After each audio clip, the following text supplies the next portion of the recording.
Just a reminder, Doctor, you're still under oath. Yes. Thank you. Mr. Nelson.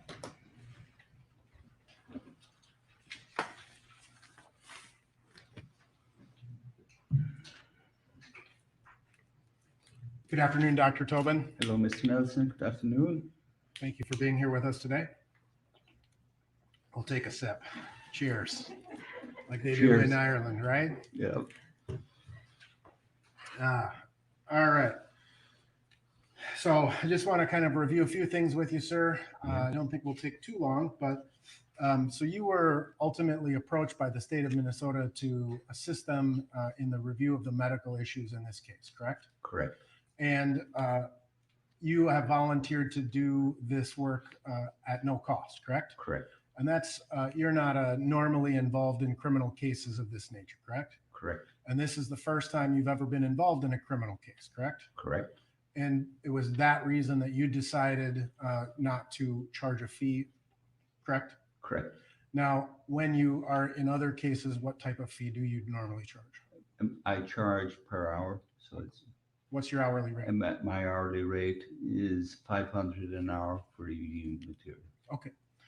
But you agreed to waive your hourly rate for this time, correct? You felt it was an important case, right? Yes. All right. Now, in preparation for your testimony today, you met with the state numerous times, correct? Correct. You have had the opportunity to review all of the medical information that was obtained in this case, correct? Yes.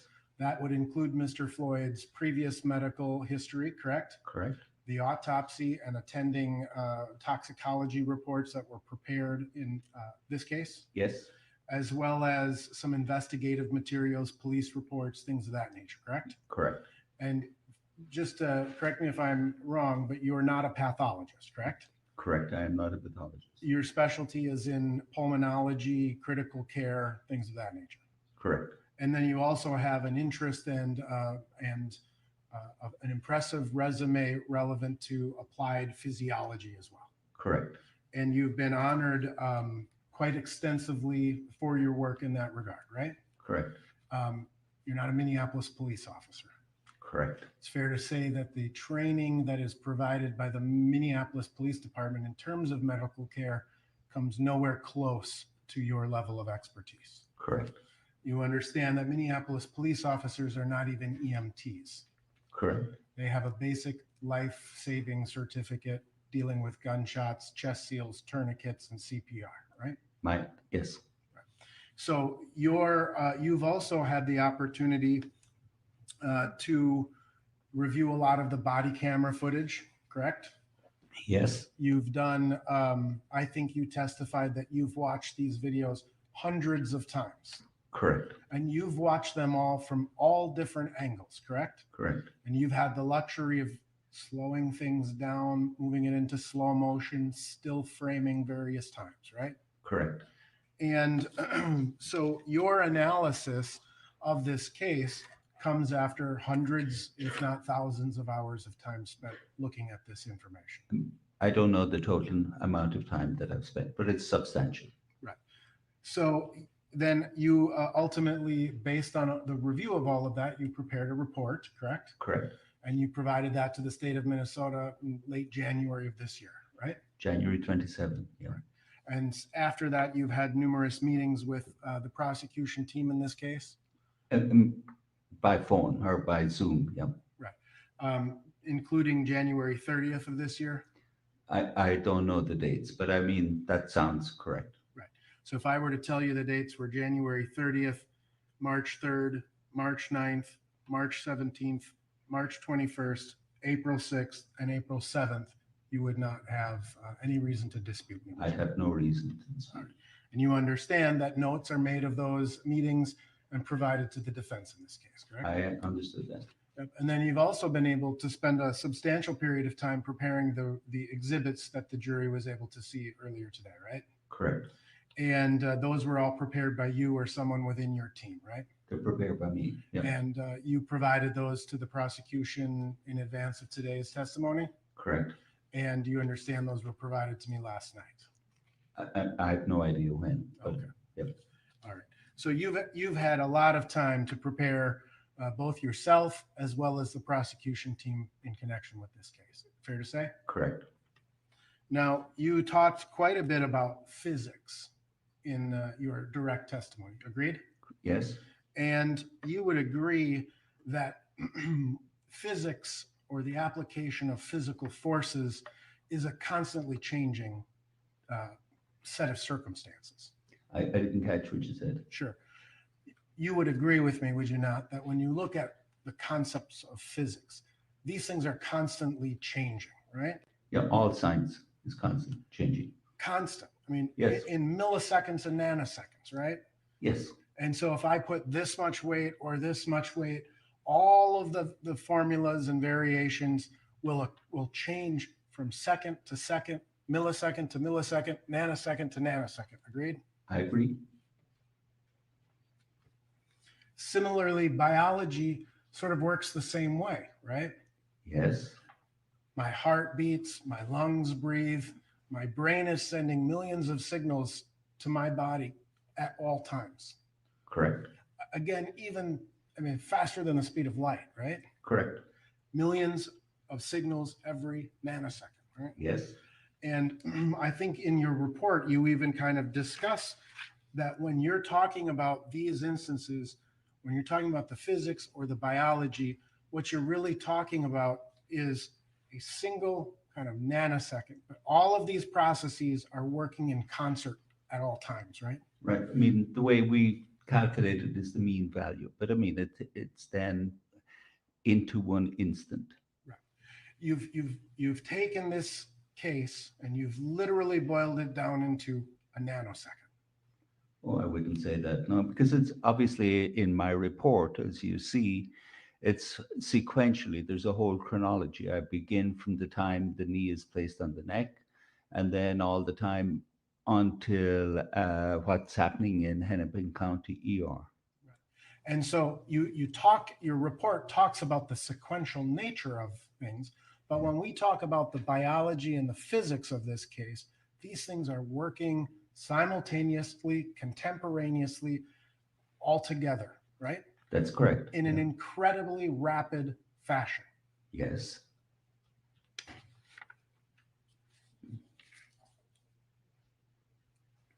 And you would agree with me that as this incident was occurring, there was nobody measuring the units of force that were placed on any particular position of any particular person at any particular moment, right? I mean, there was nobody there measuring them at the time. I agree that, but they're all calculable.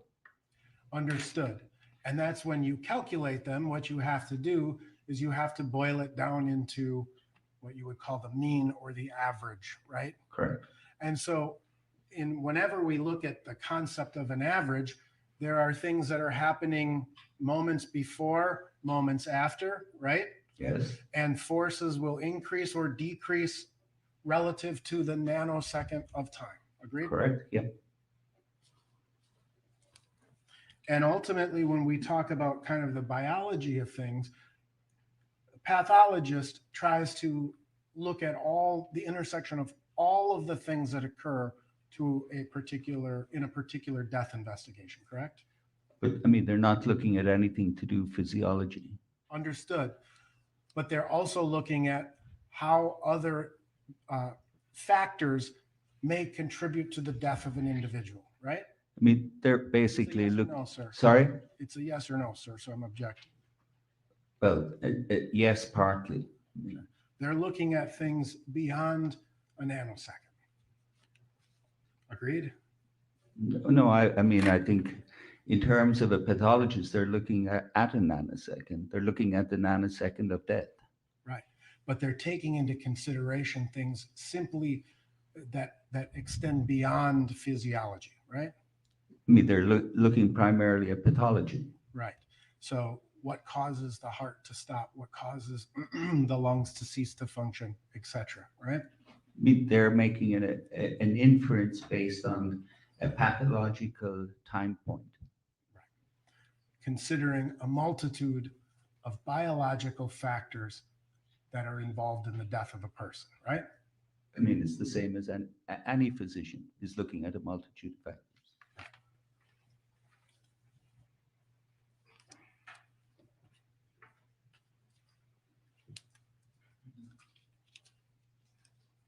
So in terms, again, of your review, you would agree that the amount of time that you've spent looking at videos, analyzing these videos from different perspectives and angles is far greater than the length of this incident, Yes, probably to the times 1,000. I can't, I really don't know. But I mean, but it's substantially longer than the incident. And ultimately, you conclude that Mr. Floyd died as what we would call a hypoxic death. He died of a low level of oxygen. Right. That there was a low level of oxygen that caused damage to the brain, which resulted in a pulseless electrical activity, correct? Not quite. How did you phrase it? He had a low level of oxygen that caused damage to the brain. The brain didn't cause the pulses, electrical alternance. The low level of oxygen caused both. The low level of oxygen caused the damage to the brain. The low level of oxygen separately caused the pulses, electrical alternance. So it's an example of how multiple processes are occurring simultaneously. Well, not really. It's just one process. It's a low level of oxygen that's doing both. That's having an effect on multiple, the heart and the brain and the lungs, right? Not really. It's just two, Okay. the brain and the heart. The brain and the heart. All right. Now you talked about, I think you called it is it the nuchal ligament? Yes. Am I saying that correct? Correct. Yeah. That's that space at the back of the neck.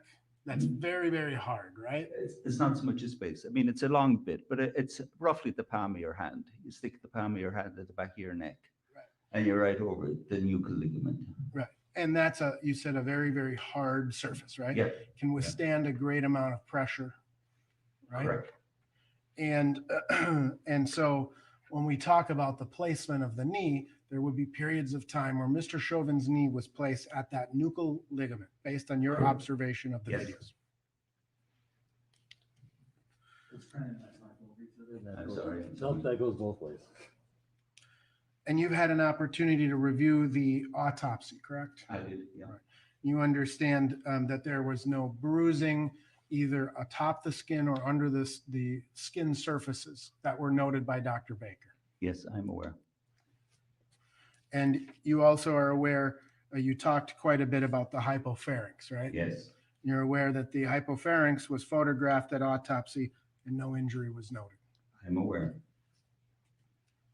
Now, I found it very interesting in your testimony, in your report, when you're kind of talking about this notion of if you can't speak or if you can speak, it doesn't mean you can, or sorry, I have to say, if you can speak, you can breathe, Yes. right? And you described this as a very dangerous proposition, right? Yes. Yes. You described this as causing a false sense of security to people, right? That's how you Correct. Yeah. And in fact, in your report, you actually write a paragraph about how physicians oftentimes have trouble with this, right? Yes. And so people who've, similar to yourself, attended medical school, Mhm. right? Sorry, you have to say yes. Yeah, I'm sorry, terribly sorry. No Yeah. problem. Yes. So, intelligent men and women who've graduated from college, gone on to medical school, and are engaged in the practice of medicine sometimes have problems with this notion, right? Yes. A patient comes in and says that they're having trouble breathing, and oftentimes a physician will not believe them, essentially. It's important, Mr. Nelson, to make sure we're talking about speech or difficulty in breathing, because they're different. Right. Well, you write in your report that some doctors incorrectly consider patients to be hysterical. Your Honor, may we approach? Let's see, Mr. Jones. Your Honor, the reference to the report is hearsay. It's not evidence. It's not proper. Overruling from. Overruled. You wrote in your report that some doctors incorrectly consider patients hysterical and the symptoms imaginary in nature, which further aggregates patient distress, right? Yes. Yes, I recall. And you wrote that this view represents a physician's failure to understand the fundamental cause of a clinical disorder. Right, but I'm talking about a different thing there. That's hyperventilation syndrome, So somebody which comes is in, very different than the difficulty with speech. They're really apples and oranges. okay, but if physicians, right, someone comes in and they're Yeah. hyperventilating and they articulate to their physician, Yes. I can't breathe, Yes. right? And it's hyperventilation syndrome, right? Yes. And physicians oftentimes, as you indicate, Yes. confuse this issue. Correct. They blame the patient, right? Or I don't have to blame the patient, but I mean, they certainly missed the diagnosis.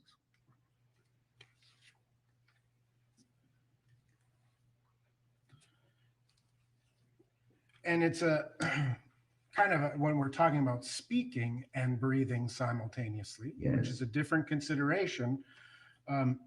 If a Minneapolis police lieutenant who trains police officers happened to have testified that that's a common statement in the course of treatment or in the course of training of Minneapolis police officers, you might take exception with that statement. I didn't follow your question. I'm sorry. It's very hard to hear through that plexiglass. And I'm losing my voice, I think. Excuse me.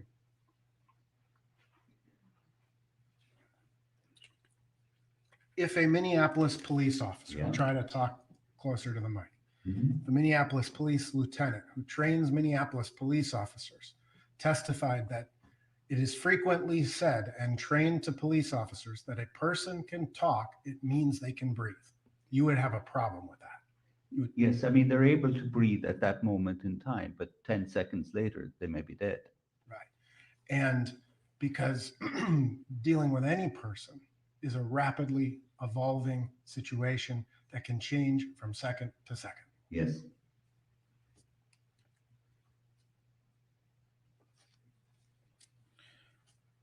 Now, in terms of the calculations that you've made, you would agree that your calculations are generally theoretical, correct? No, they're not theoretical. I mean, they're based on direct measurements. They're based on extensive research. But you're making certain assumptions in the application of that science, are you not? Very few assumptions. You're assuming the weight of Mr. Chauvin. Right, I'm aware. So, I mean, obviously, I'm aware that there's two different weights that are given. And you're assuming the weight of the equipment that the officer wears. Yes. And you've not actually ever physically measured the weight of the equipment a police officer carries, correct? No, I mean, I took the measurements that are reported. And you're not actually weighing what Mr. Chauvin weighed on May 25th of 2020. No. And in your measurements, you appear to be, at least from my understanding, which is going to be limited, from my understanding, is that your measurements assumed an equal weight distribution between the right and the left legs. Yes, that's correct. All right. And so again, as we know, as things change and evolve and flow, that's weight is pretty frequently redistributed, right? That is correct.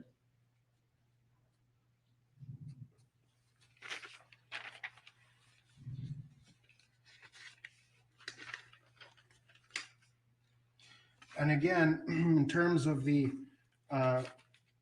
EELV, am I saying Yes. that right? The EELV, that's the, can you? And expiratory lung volume. All right. You're also basing that, those calculations on the presumption that a person is a healthy individual, right? For the ELV, it's not going to change, really. But in terms of the normal respiratory rate, some of the other factors that you put into your analysis, it's all premised upon a healthy individual, right? Right, it's based on a 46-year-old person of a particular height and sex, yes. Who's healthy. Correct. And so you would agree if biology can change rapidly, that the biological, the specific biological conditions of Mr. Chauvin and or Mr. Floyd come into play, right? Correct.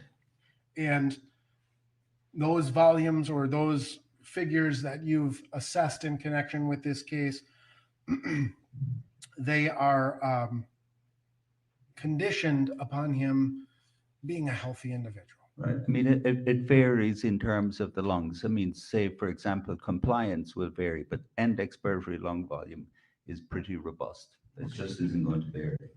Okay, so but other factors, like you said, what was the first sentence? Lung compliance will vary from one person to the next person, but it varies different segments within the lung. They're not all monolithic.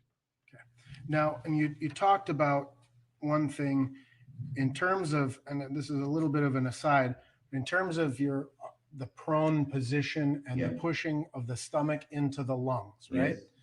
Yes, The size of a person's stomach has Yes. some bearing on that, right? it does. A person like myself who has a few extra inches, if I'm prone, it's going to perhaps push further or harder up into my lungs, right? Yes, A person who is healthy, physical, muscular, it's going to have less of an impact. that is correct. All right. But again, in terms of what we have learned about Mr. Floyd from his autopsy and his medical records, is that we understand that Mr. Floyd had some heart disease, right? That is correct. In fact, I believe that he had in some of his arteries somewhere between a 75 and 90% occlusion of his ventricular arteries, right? Correct. And that's going to affect blood flow in a person, right? It's going to make the body work a little harder to get the blood through the body. No, not really. It's not going to do that. Okay. How does that affect a person's respiratory? The Process. coronary artery, Mhm. if the coronary artery is affecting it, and if the coronary artery was contributing to shortness of breath, you would expect that he would be complaining of chest pain, and you would expect that he would be demonstrating a very rapid respiratory rate. We don't see either. Okay. We'll come back to the respiration. I can't say it. I'm taken by your accent. The respiratory rate. I can't compensate for it. Appreciate it. I'll say it like you, his respiratory rate. Okay. There you go. All right. We also understand that Mr. Floyd, based on his medical records, has a history of hypertension or high blood pressure. Yes, that's correct.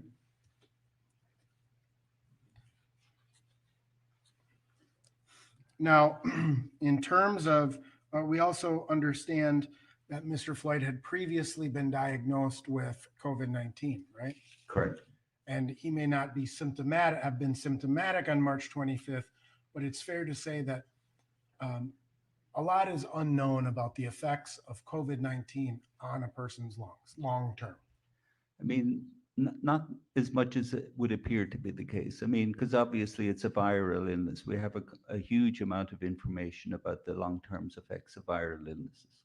And those can affect the elasticity of the lungs, right?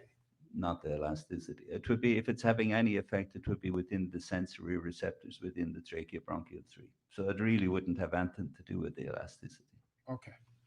Now, but we also learned quite a bit about the toxicology as well. Oh, excuse me. On the COVID-19, you testified that treatment of people with COVID-19 includes leaving them in the prone position, right? Correct. And so those people who would be treated for COVID-19 in the prone position, based on your calculations, you would have a 24% decrease in the EELV. Right. I mean, this is people with COVID where they're during the time that they have COVID. Right.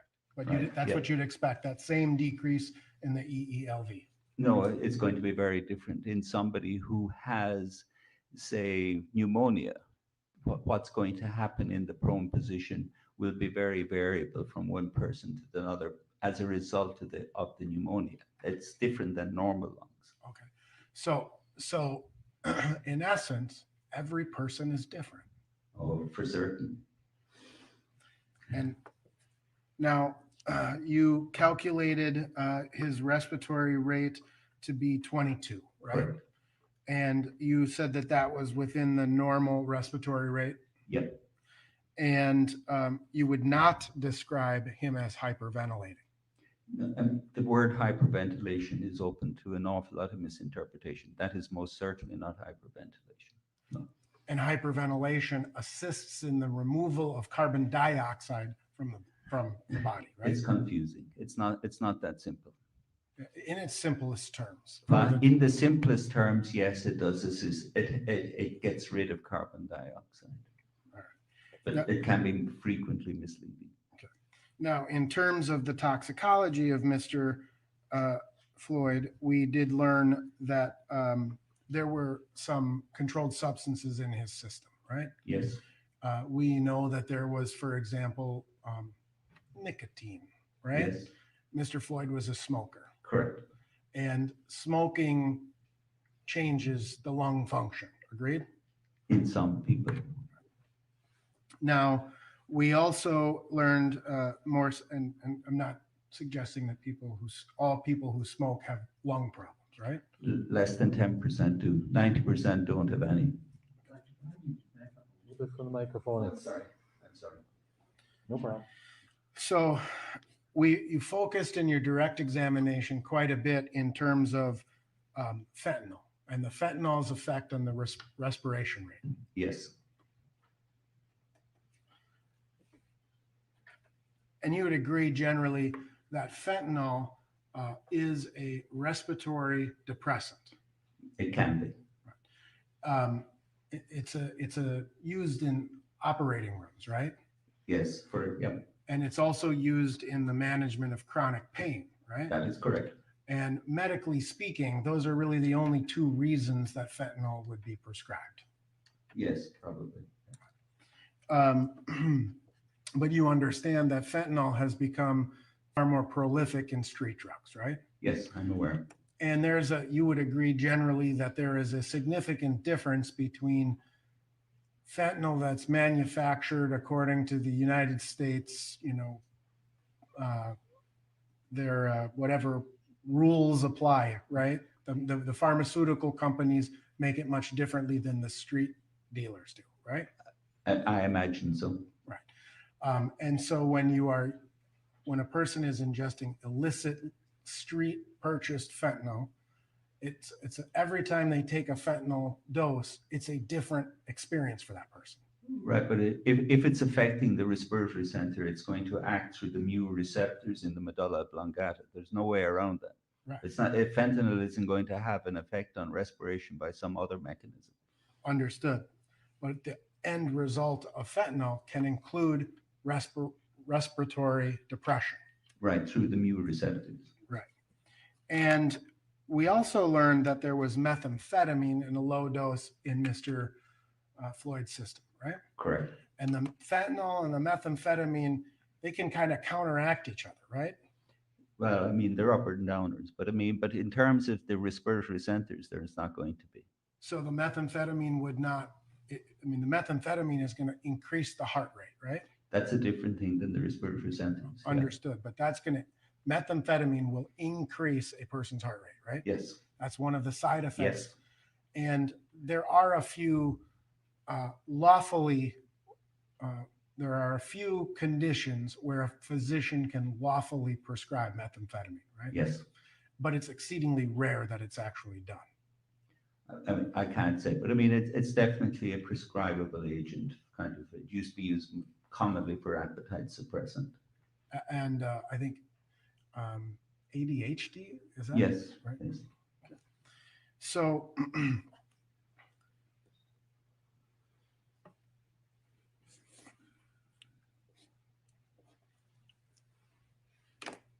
we also know that adrenaline will increase the heart rate, right? Yes. And adrenaline can be put into the body in multiple ways, right? Well, let me, there are many things that can cause a surge in adrenaline. Yes. One of those things would be getting into a fight with someone. Yes. Or being afraid. Difficult to know in terms of being afraid, but getting into a fight. And the paraganglionoma that was found, I understand you call it the 10% tumor, but in 10% of the tumor cases that can cause an adrenaline surge. Yes, and in the 90% it won't. Now, in terms of the use of fentanyl in the hospital setting, surgical setting, have you become familiar with what's called wooden chest syndrome? Yes, I have. And can you explain for the jury what wooden I chest mean, syndrome in is? some patients with fentanyl, you'll get an increase in chest wall stiffness. So the lungs become less elastic? Not quite the lungs, the chest wall. Okay, so that would prevent a chest wall tight or chest wall rigidity will also decrease the performance of the lungs. It will impede the ability of the lungs to expand.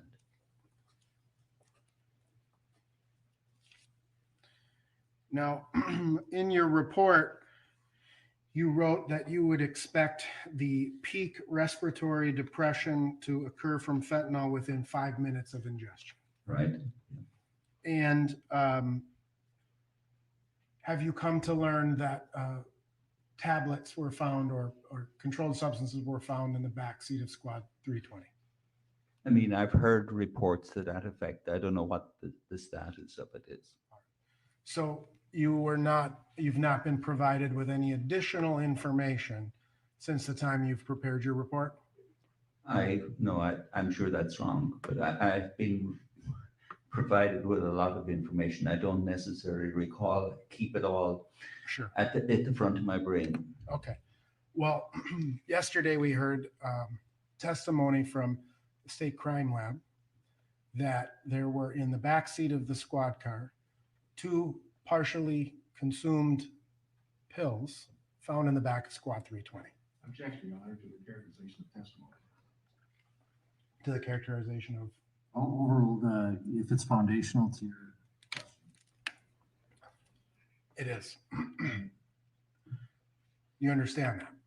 No, I kind of, but not fully. Yesterday, a chemist from the state crime lab Okay. testified in this case. Counsel, I'm going to this ruling. It's sustained. You can state in the form of a hypothetical, however. I'm sorry, Your Honor. I can't hear you. The sidebar.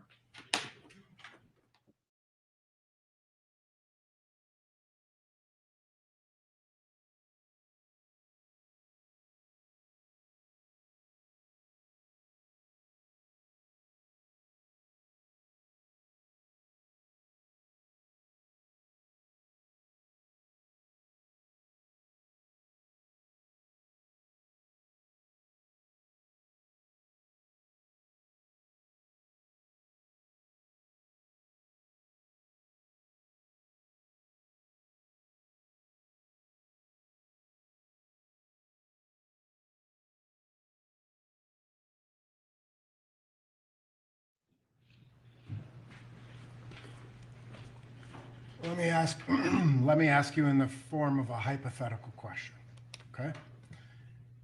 If partially ingested pills that were determined to contain both fentanyl and methamphetamine were found partially ingested in the back seat of the squad car, and that those pills had the DNA of the deceased individual on them, meaning that they took them, and those pills would have been in his mouth at about 2018, right? Is it fair to say that you would expect the peak fentanyl respiratory depression within about 5 minutes? Right. I mean, obviously, it would depend on how much of it was ingested. I mean, just finding the pills won't tell you anything about whether any of it was ingested or some of it or anything. But if there was any amount of it ingested, yes, the peak would be 5 minutes. Right. And so if it happened at 2018 or thereabouts, when the individual was in the back of the car, you would expect that peak respiratory depression to be around 2013, right? 2023, I'm sorry. 2018 to 2023 is You're trying fine. to really confuse me, Mr. Nelson. I'm sorry. I think I can actually say it's been a long week now. So 2018 is the ingestion point. You would expect peak respiratory depression by 2023. Correct. That's the peak, meaning that it could continue afterwards, right? Right. All right.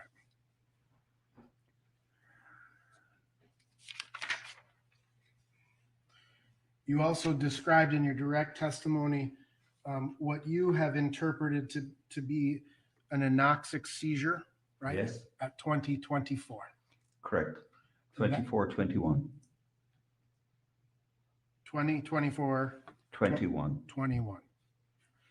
And that was in what you saw and what the jury was played was reflected in from Officer Lane's body camera, right? Correct.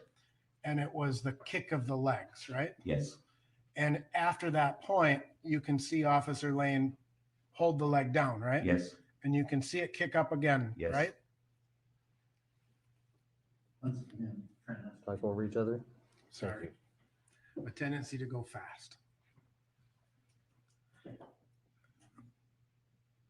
That's what you recognize based on your 46 years of being a pulmonologist and an intensivist and your experience, right? Right. I mean, obviously there was additional information from the hand, but I mean, the leg was the key.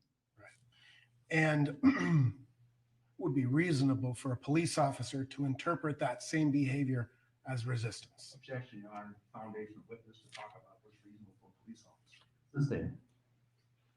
Now, you testified that the last breath of Mr. Floyd was at 20:25:16, right? Correct. Prior to that point, to all people who were there and monitoring him, he would have appeared to have been breathing, right? It's just hard for me to hear. Sorry. Prior to that point, Yeah. it would be reasonable that he would appear to be breathing, right? Yes. And in fact, you showed us a segment where you were able to count his respiratory rates. Yes. And then you said that at 20:35 and 06 seconds is when the first air was pumped back into him. Correct. All right. And you understand that paramedics arrived at 20:27 and 45 seconds. Yes. And so the time between when the paramedics arrived and Mr. Floyd got his first air was roughly 8 minutes, almost 9 minutes. Yes. Yeah. And according to timelines, the drive to the hospital is about 5 minutes. I'm sorry, I didn't catch that. Were you aware that the drive to the hospital is about 5 minutes? I wasn't aware, but I have no reason to dispute it. And so between 20:27 and 45 seconds when the EMTs first arrived and the time they got him to have an air in his lungs, that was a crucial 9 minutes. Yes. Your Honor, I have nothing further. Mr. Blackwell.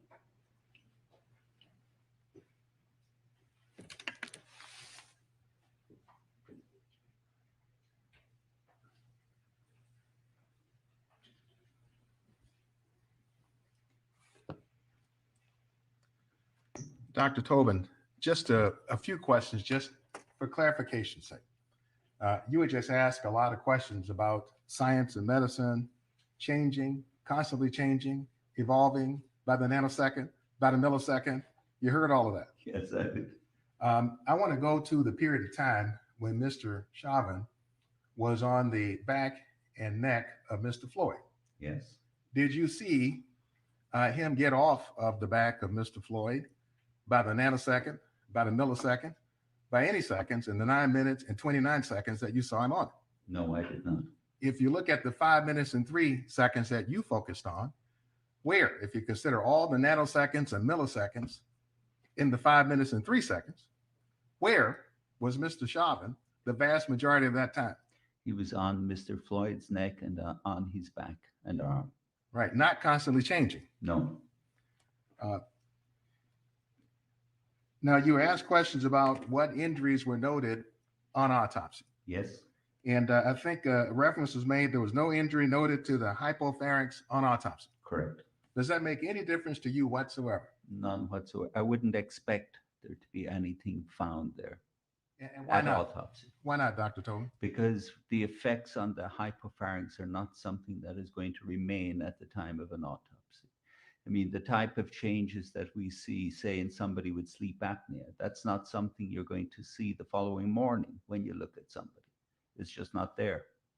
Well, there was also a reference made to the absence of bruising on the neck during autopsy. Yes. Does that make any difference to you whatsoever? No, because obviously whenever I go to church, I sit on a hard bench. I don't get bruising of my buttocks when I leave. So I wouldn't expect anything in terms of that. So if you have somebody, this was a static force. It's not as if somebody is jamming against it. So you wouldn't expect anything in the way of bruising. And scientifically, do you know of any correlation between the presence or absence of bruising on autopsy and the forces necessary to restrict breathing? No, they're totally different because it's in terms of static forces and dynamic. What about low oxygen? If somebody suffers or dies from low oxygen, Yes. does that show up on autopsy? No, it does not. And the fact that it doesn't, does that mean anything to you whatsoever? It has no meaning. And why not? Because low oxygen is a functional thing, just like an arrhythmia is a functional thing. It doesn't leave a fingerprint on the autopsy. It's just there. It's something that happened. But it won't leave any fingerprint afterwards. You don't see it. But doesn't mean that the person didn't die from low oxygen. No, absolutely not. So if you take somebody and you suffocate him with a pillow, and it's very clear to you after you suffocated the person and he's dead from the pillow, you're not going to see the effects of the low oxygen. Now, you were asked quite a few questions about Mr. Floyd's pre-existing health conditions. Correct. And remember, he cited a number of those. Yes.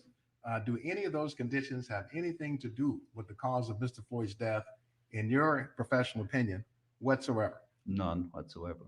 And again, what was the cause such that those conditions don't matter? The cause of death is a low level of oxygen that caused the brain damage and caused the heart to stop.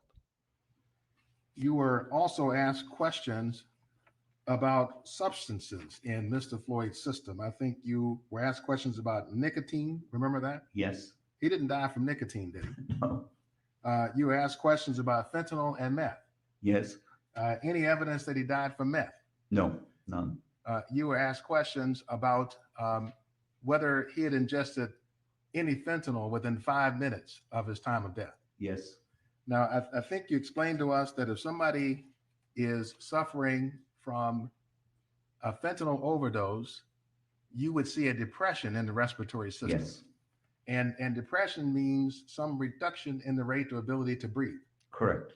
Did you see any depression in Mr. Floyd's ability to breathe whatsoever before he went unconscious? No, absolutely not. He was normal respiratory rate. Any evidence then that any fentanyl in his system depressed his breathing in any way whatsoever? No, and that's further borne out in the carbon dioxide. Thank you, Dr. Tobin. No further Okay. questions. Anything further?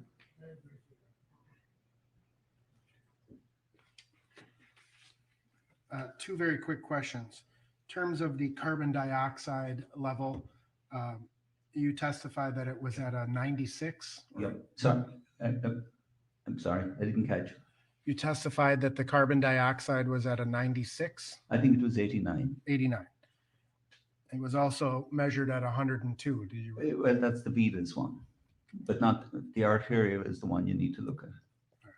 And in terms of the ingestion of, or just generally speaking, fentanyl can also cause death as a result of low oxygen to the brain, right? But it would have to be low through respiratory depression.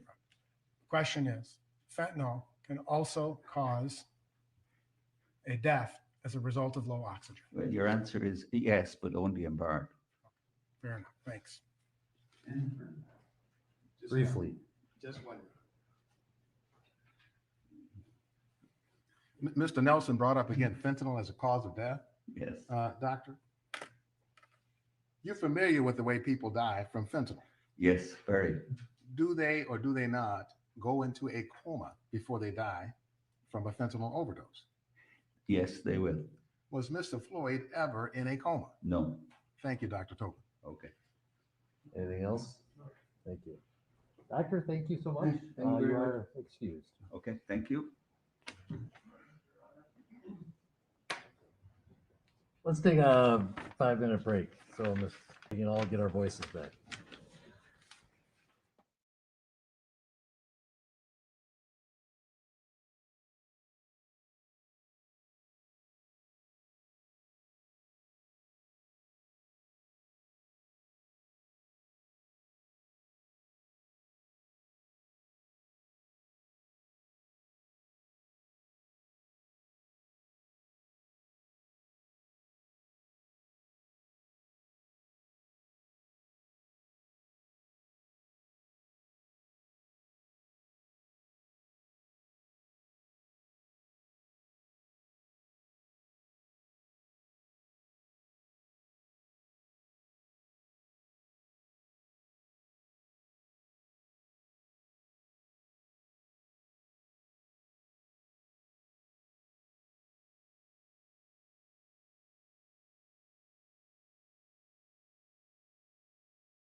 Next witness, please.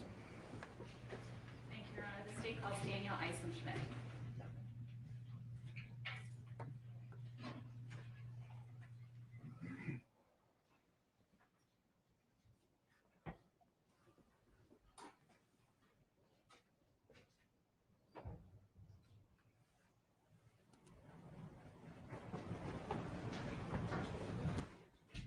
You raise your right hand, please. Do you swear or affirm on the penalty of perjury that the testimony you're about to give will be the truth, and nothing but the truth? I do.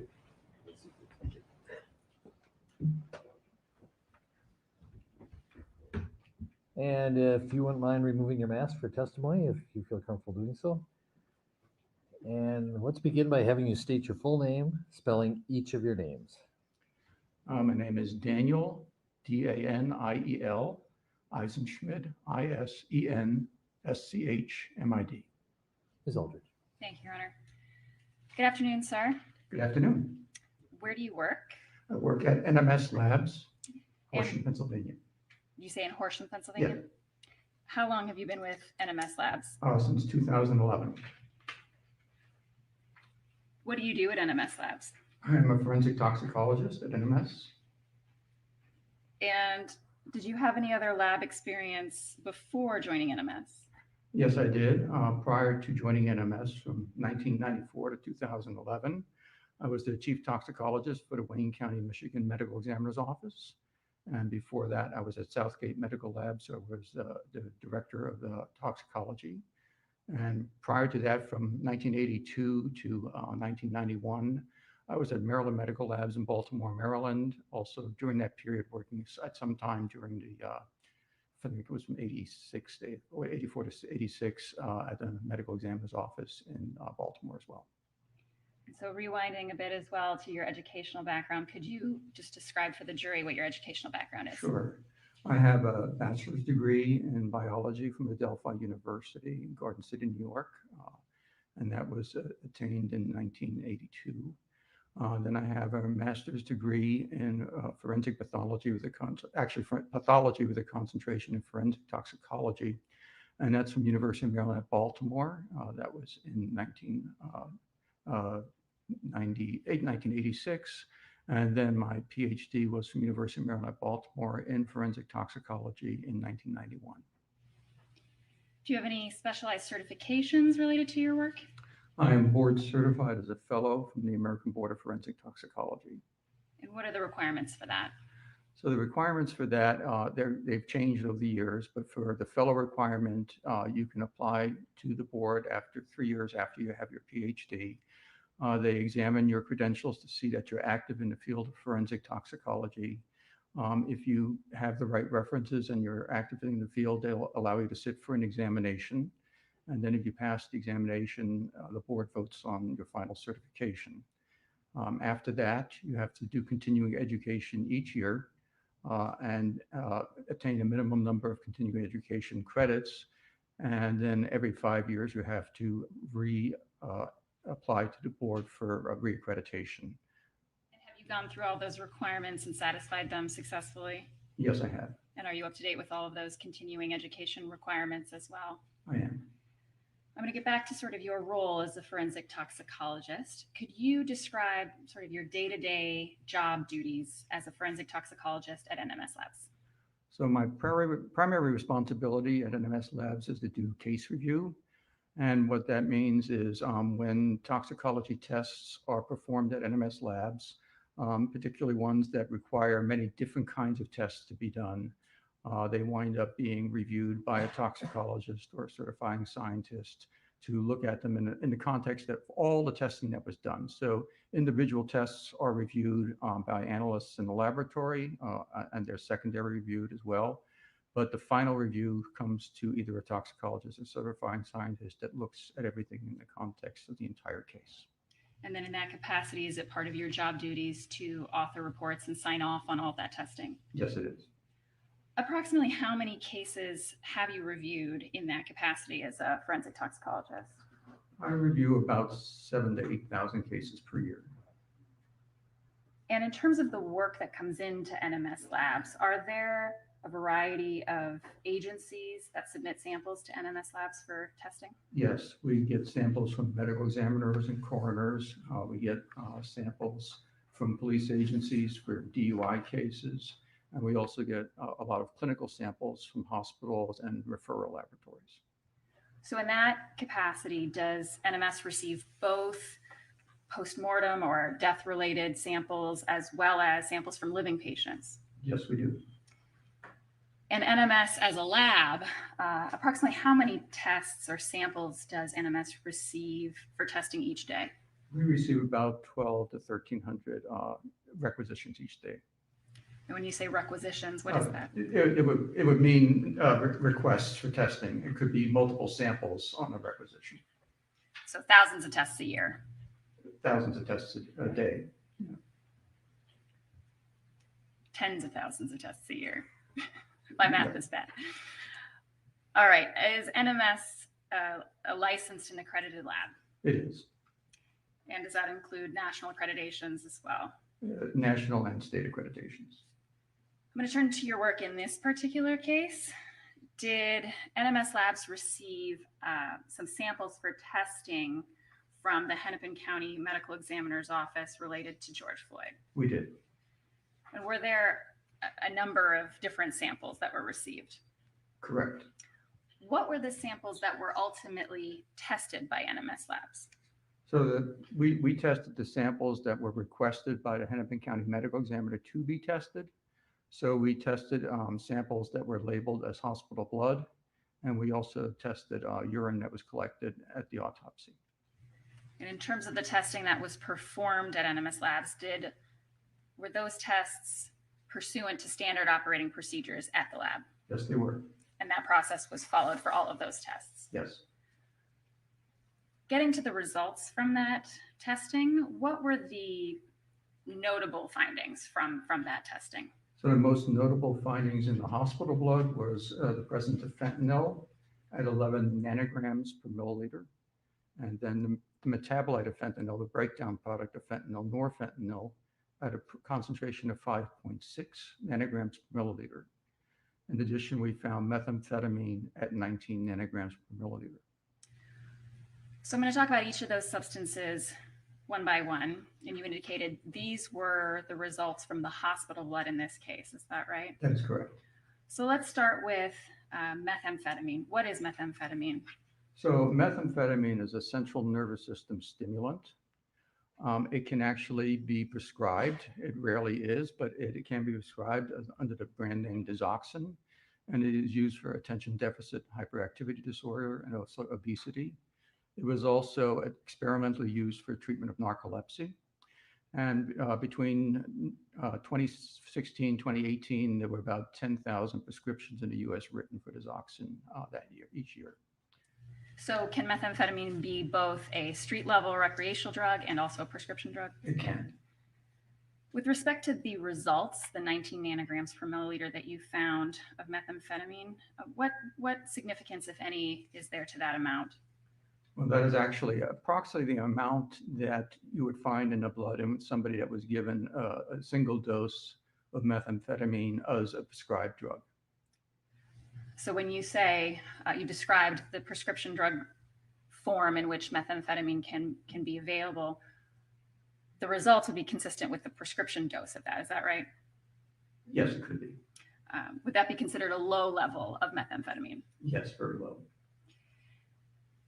And you also talked about the fentanyl results of 11 nanograms per milliliter. First, what is fentanyl? So fentanyl is a opioid and analgesic. It's used similar to morphine. It's much more potent than morphine.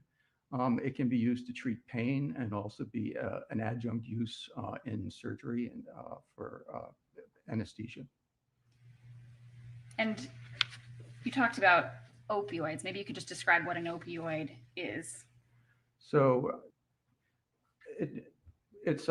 opioids are actually include both natural, semi-synthetic, and synthetic drugs that act on a mu receptor, which are where opioids act. Opiates are natural products that are found in the poppy plants, such as morphine and codeine. So Opiates are opioids, but not all opioids are opiates. So what are some examples of opioids?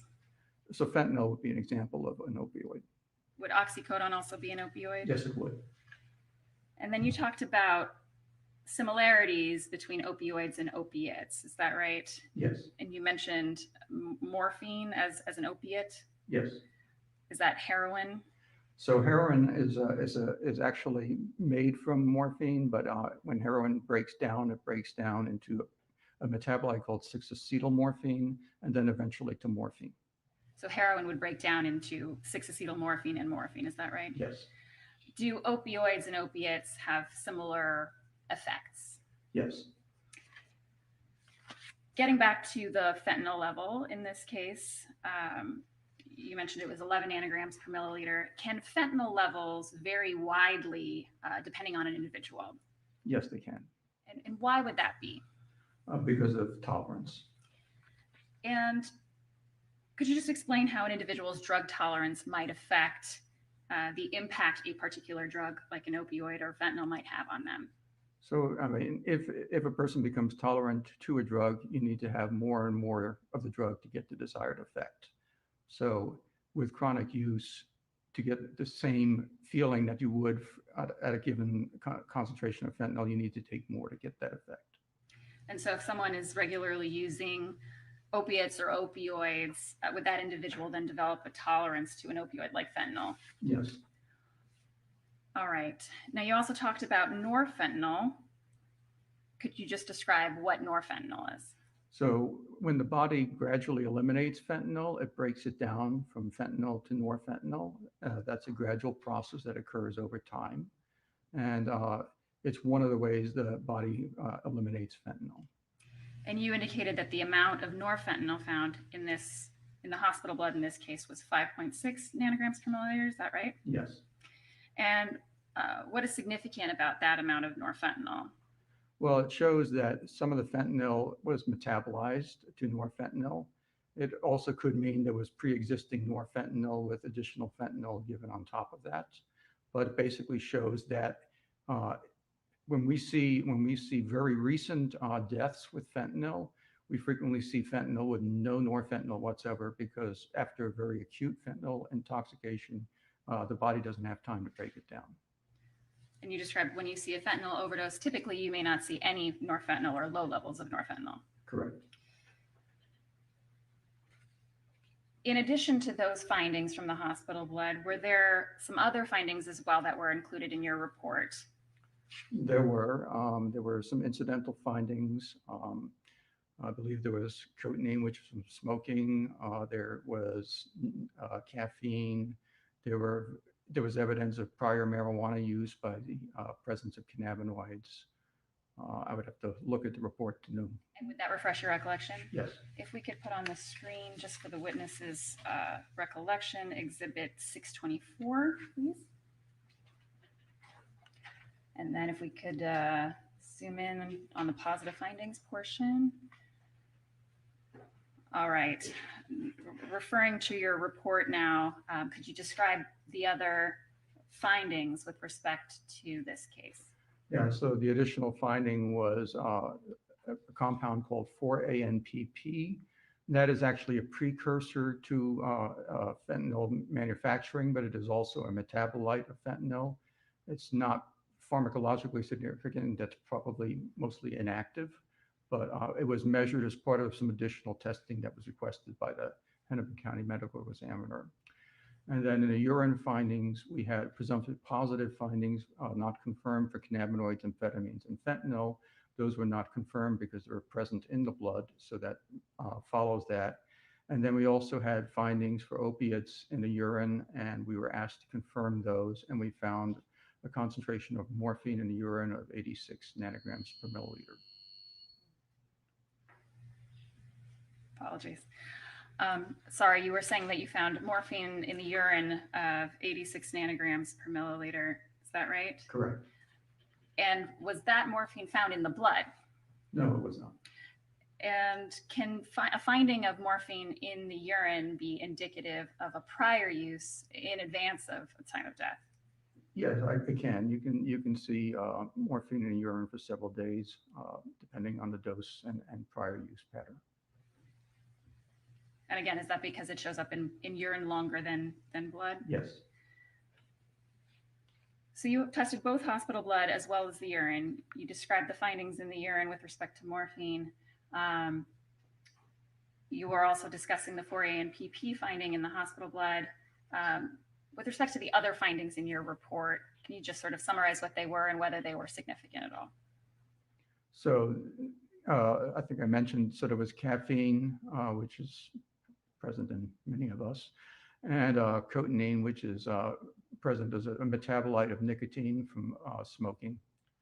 And then cannabinoids, there was delta-9 THC at 2.9 nanograms per milliliter, and its breakdown product 11-hydroxy delta-9 THC at 1.2 nanograms per milliliter, and then the inactive delta-9 carboxy THC at 42 nanograms per milliliter. And when it comes to these THC findings or THC findings relating to cannabinoids, what, if any, impact does that have? It's very hard to interpret those, given the nature of the samples, and also what happens with cannabinoids, because they go into the fat, so they can be released slowly with time. And certainly, anything like CPR or something like that's potentially going to release THC from the fat. So it doesn't really mean a whole lot other than cannabinoids were used at some point in time. So they can remain in the system and be detected for an extended period of time. Yes. Is that right? Yes. Okay. We can take that down. Thank you. Now, as part of your testing process at NMS Labs, were there also some metabolites or other substances that were detected as part of the testing, but below your lab's reporting limits? So we did find substances that were below the threshold to report, and that is why they're not on the report, but they are in part of the data package that was requested, and one can see those there. And do you keep those litigation packages or that data as part of your standard operating procedures or the course of business at NMS Labs? So all of the data is part of the course of business. The litigation package is actually pulled from that data on request, but yes. So as part of your testing, the lab's testing of the samples in this case, I'd like to ask about the testing process for methamphetamine and whether there were findings of amphetamine. Sure. So when we had a positive, the screen was positive for methamphetamine by a method called LC time of flight mass spectrometry. And anything that's positive above a certain threshold by that procedure is then confirmed by an alternate procedure. In this case, methamphetamine was positive on a screen, and we ran the confirmation test for amphetamines. The amphetamines confirmation test actually consists of 10 compounds, but we're only interested in the target compounds that we are actually confirming in this case. So in this case, we did detect methamphetamine, and because it's a metabolite of methamphetamine, there was evidence of amphetamine, but it was below the reporting limit, so it was not reported. And you indicated that amphetamine is a metabolite of methamphetamine, is that right? Correct. And does that mean then that the body breaks down methamphetamine into amphetamine over time? Yes, it does. In addition to confirming the presence of amphetamine, was there also an indication on initial testing of buprenorphine? There was an indication on the LC time of flight screen, but because it was below the reporting limit, it was not confirmed, so it's merely an indication. And when you say indication, that just means it didn't go through that second step of the process, is that right? What is buprenorphine? Buprenorphine is a drug that's prescribed. It's called Suboxone, and it's typically prescribed for opioid agonist therapy for people that are going through opiate treatment. And are the components of Suboxone both buprenorphine but also naloxone? Yes. And is naloxone essentially generic Narcan? Yes. Getting back to the blood that was tested in this case, you indicated that it was hospital blood. Is that right? That's correct. What's significant about using hospital blood for testing? Well, hospital blood is if it's antemortem blood, is more representative of what is actually circulating in the body prior to the time of death. After death, there are changes that occur with drug concentrations, particularly in central blood, such as blood collected from the heart. And that's a phenomenon is known as postmortem redistribution, where drugs go from areas of higher concentration to a lesser concentration.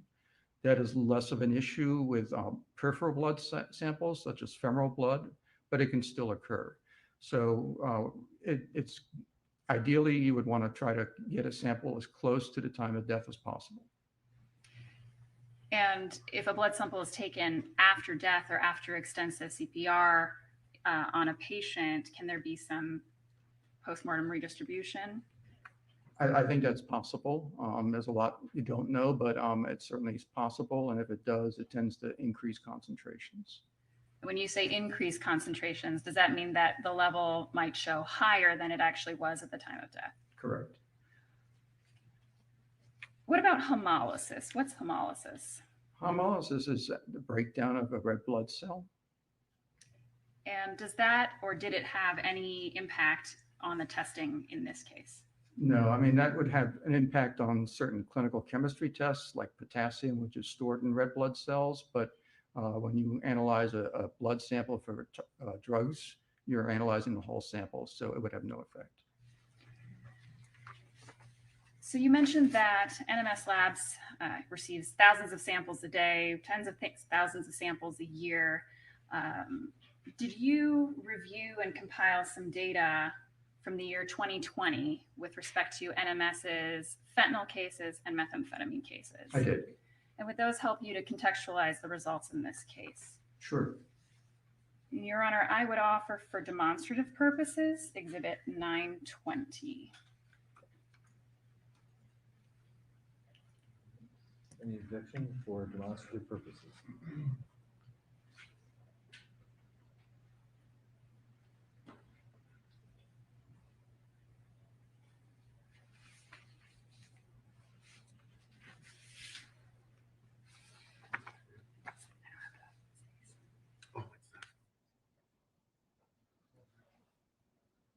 And what was the number again, Ms. Elder?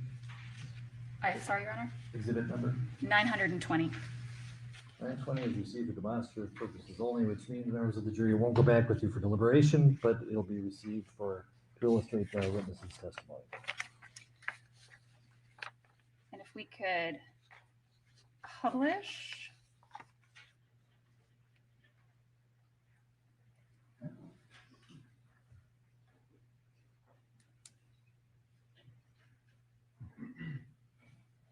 Thank you, Your Honor.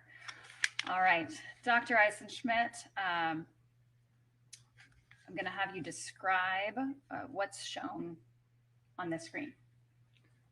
So as of right now, we're looking at what happens when fentanyl is metabolized over time to norfentanyl. So gradually, the amount of fentanyl starts to decrease and the norfentanyl starts to increase. And that's what happens as the body metabolizes fentanyl, is that right? That is correct. Next slide, please. Could you describe what's shown here, please? So this is data from NMS Labs from year 2000. And we looked at the fentanyl concentrations in postmortem cases, specifically in those, and only those, that were collected in peripheral blood.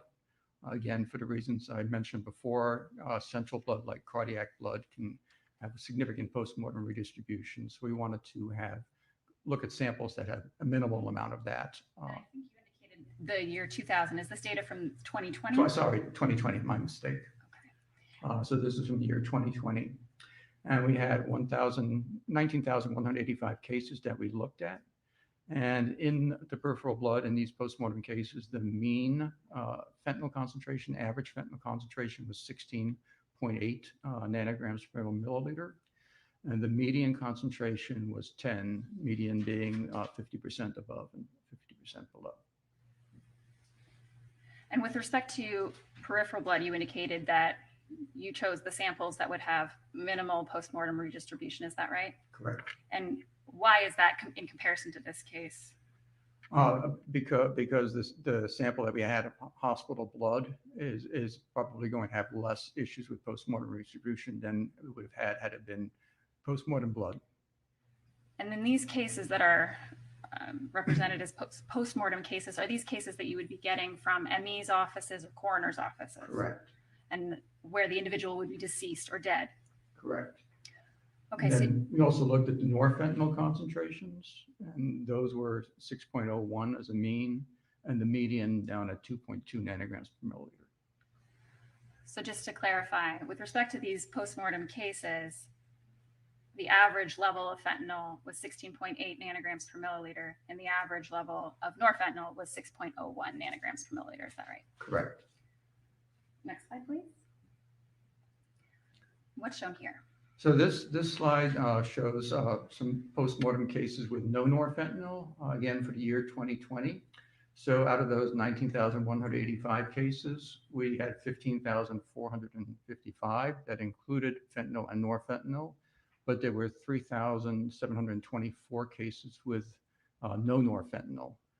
There were 6 that were exceptions to that for reasons of testing purposes, but those were ones that were only fentanyl, but no norfentanyl. So does this slide indicate that there was a significant number, this 3,724 cases, where there was fentanyl found, but no norfentanyl at all? Correct. All right, next slide, please. What's shown here? So this is switching gears. We're looking at the DUI, driving under the influence, fentanyl concentrations that we found in 2020. So these are blood samples that are sent to NMS labs for people that were suspected of driving under the influence of drugs or potential other reasons of way they were driving.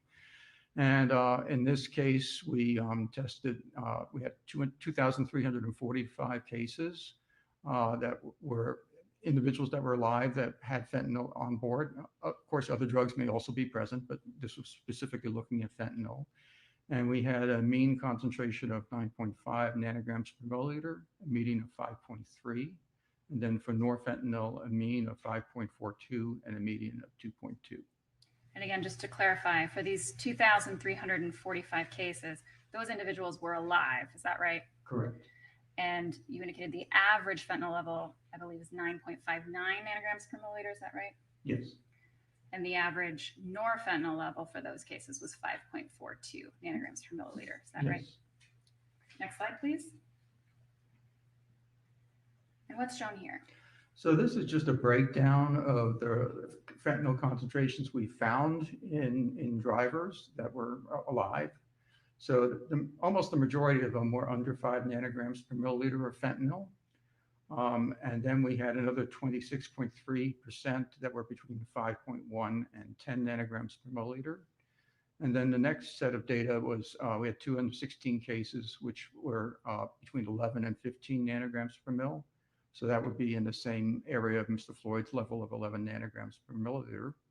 And then we had several, quite a few cases that were even greater than that. We had 109 that were between 16 and 20, 81 that were between 21 and 26, 133 between 26 and 50. And then we actually have 53 cases in living subjects where the fentanyl was greater than 50 nanograms per milliliter. So comparing Mr. Floyd's level to the driving population where individuals were alive, his level was within a quarter of the pie of the DUI cases that NMS Labs has received. Is that right? Right. He would be right in there with about the 80th percentile. And you indicated that those levels for drivers were found in 53 cases higher than 50 nanograms per milliliter. Is that right? Correct. So those individuals were alive and essentially driving at that time. Yes, pretty amazing. All right, next slide, please. And what's shown here?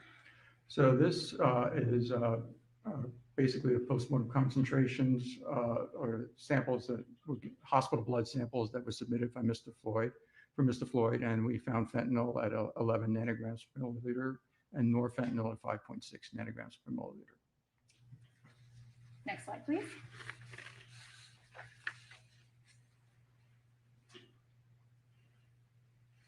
So this slide shows what the ratio of the parent drug to the metabolite is. So 11 nanograms per mil divided by 5.6, the norfentanyl gave Mr. Floyd a ratio of fentanyl to norfentanyl of 1.96. And essentially, does this slide show just the way in which you would calculate the fentanyl to norfentanyl ratio? Yes. Next slide, please. What's shown on this slide? So this slide shows the ratios of fentanyl levels between 9 and 13 nanograms per milliliter. So that range was chosen because Mr. Floyd's fentanyl concentration was 11 nanograms per milliliter.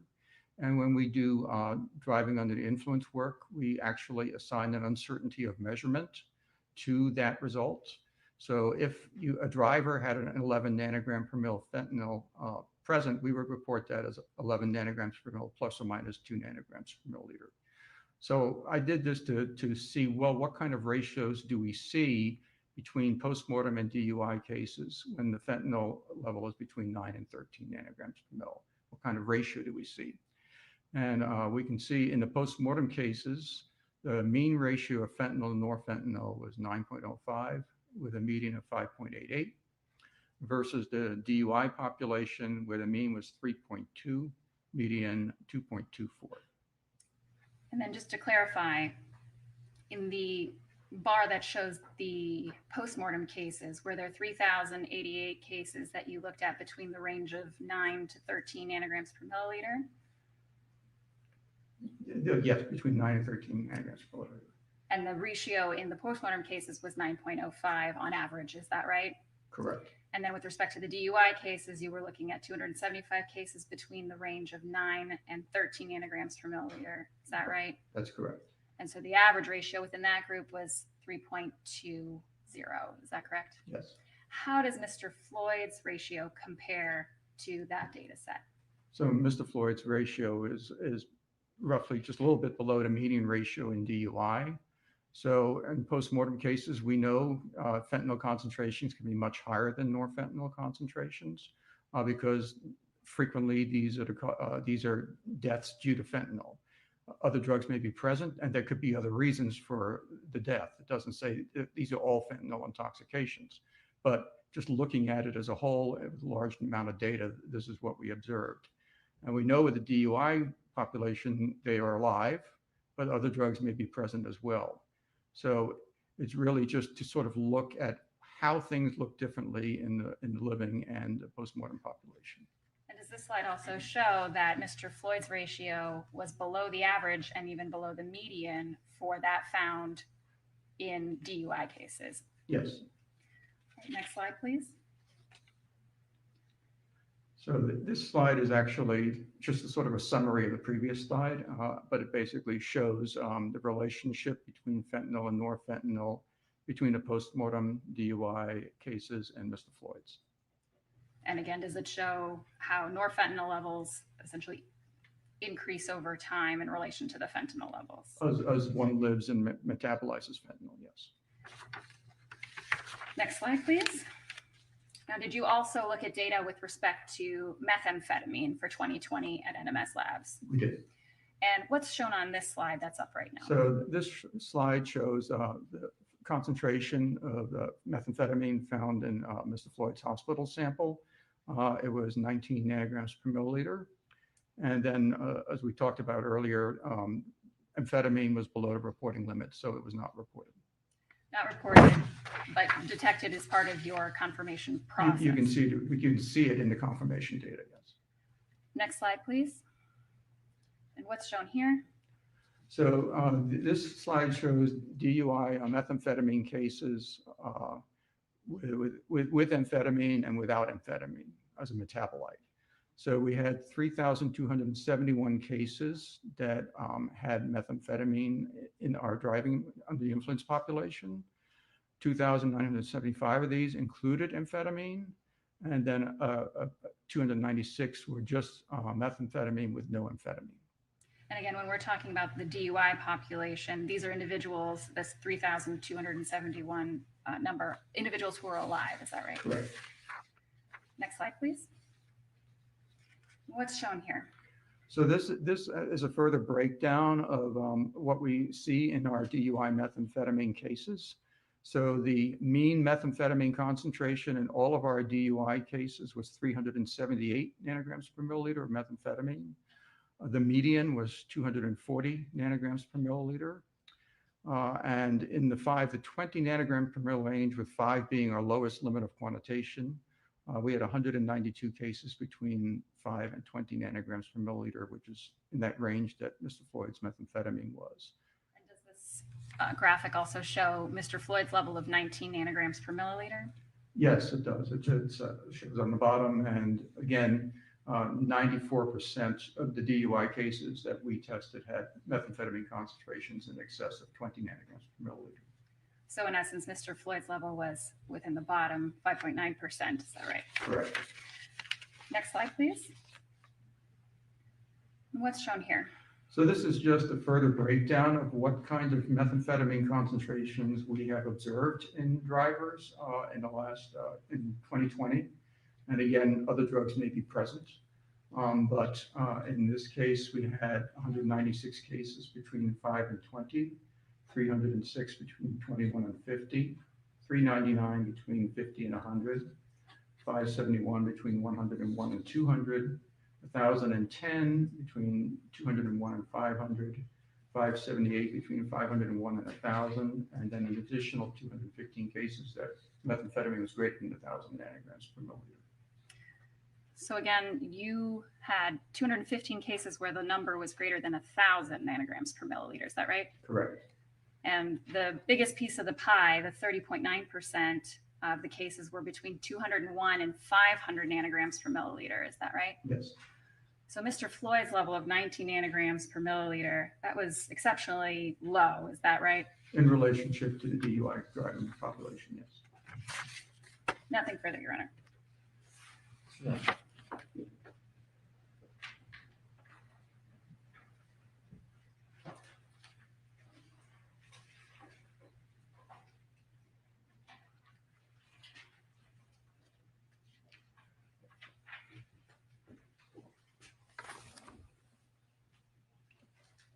Good afternoon, sir. Good afternoon.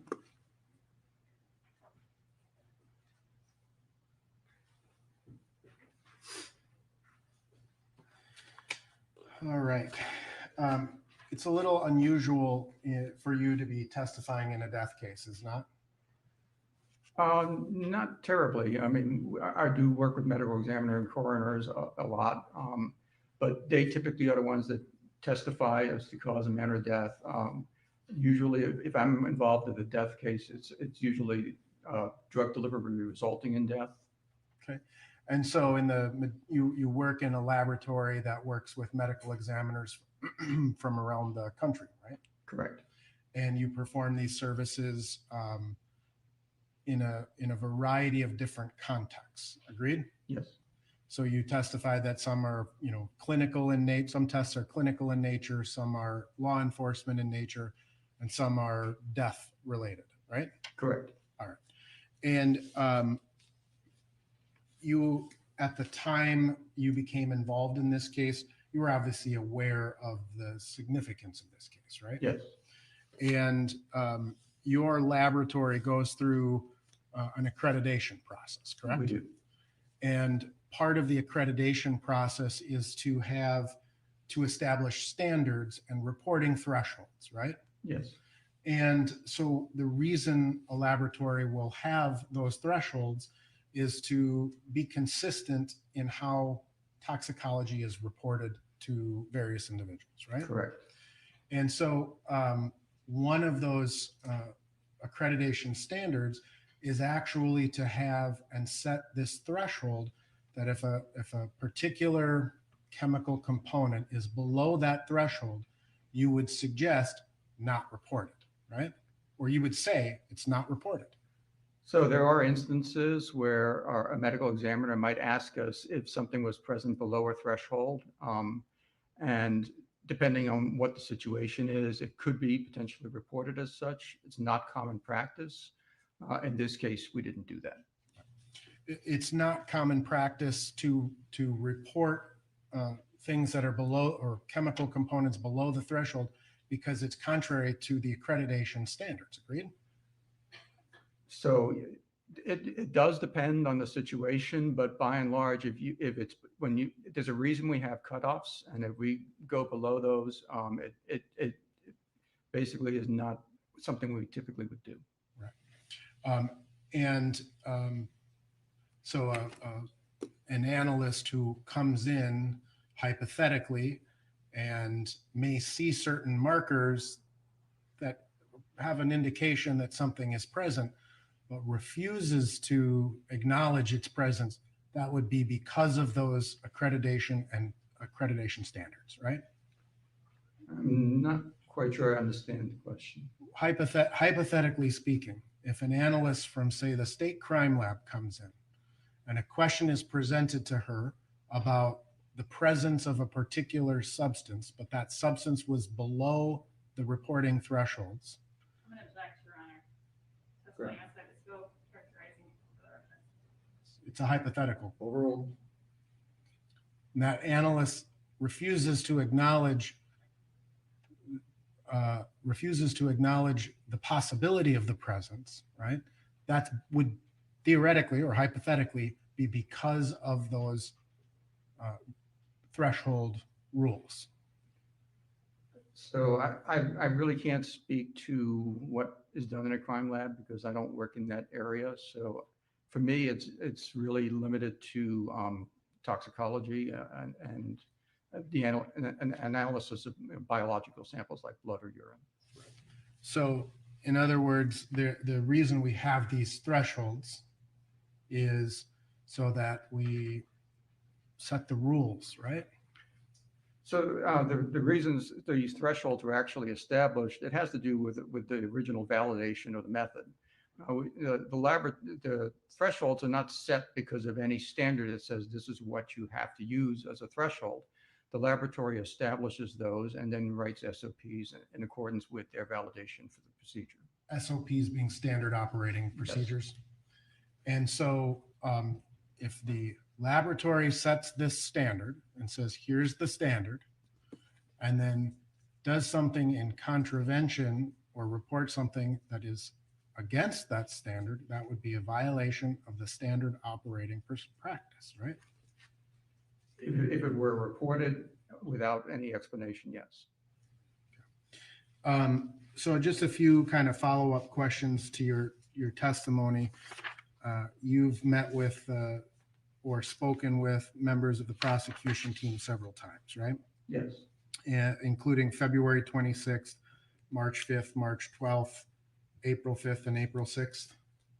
That sounds right. I don't know the exact dates. Understood. You wouldn't disagree with me if I told you those were the dates. I wouldn't. And I was provided with meeting notes and summaries of your conversations, right? Yes. All right. So I just want to make sure that I understand and the jury understands the difference between fentanyl and norfentanyl, okay? Okay. You would agree that fentanyl is the active ingredient, or when you report the fentanyl concentration, it's the active ingredient, right? Yes. Now, when a person ingests essentially any substance, controlled substance, doesn't have to be an illegal drug, the body metabolizes that, correct? Yes. And then the body eliminates that, right? Yes. Through the natural processes of the body. Yes. Right? And the elimination of the substance results in what's called a metabolite. Agreed? Yes. And so fentanyl being the active ingredient, norfentanyl is the metabolite or the breakdown, correct? Yes. And included in this particular case, you discovered a fentanyl concentration of 11 nanograms per milliliter, right? Yes. And a norfentanyl level of 5.6. Yes.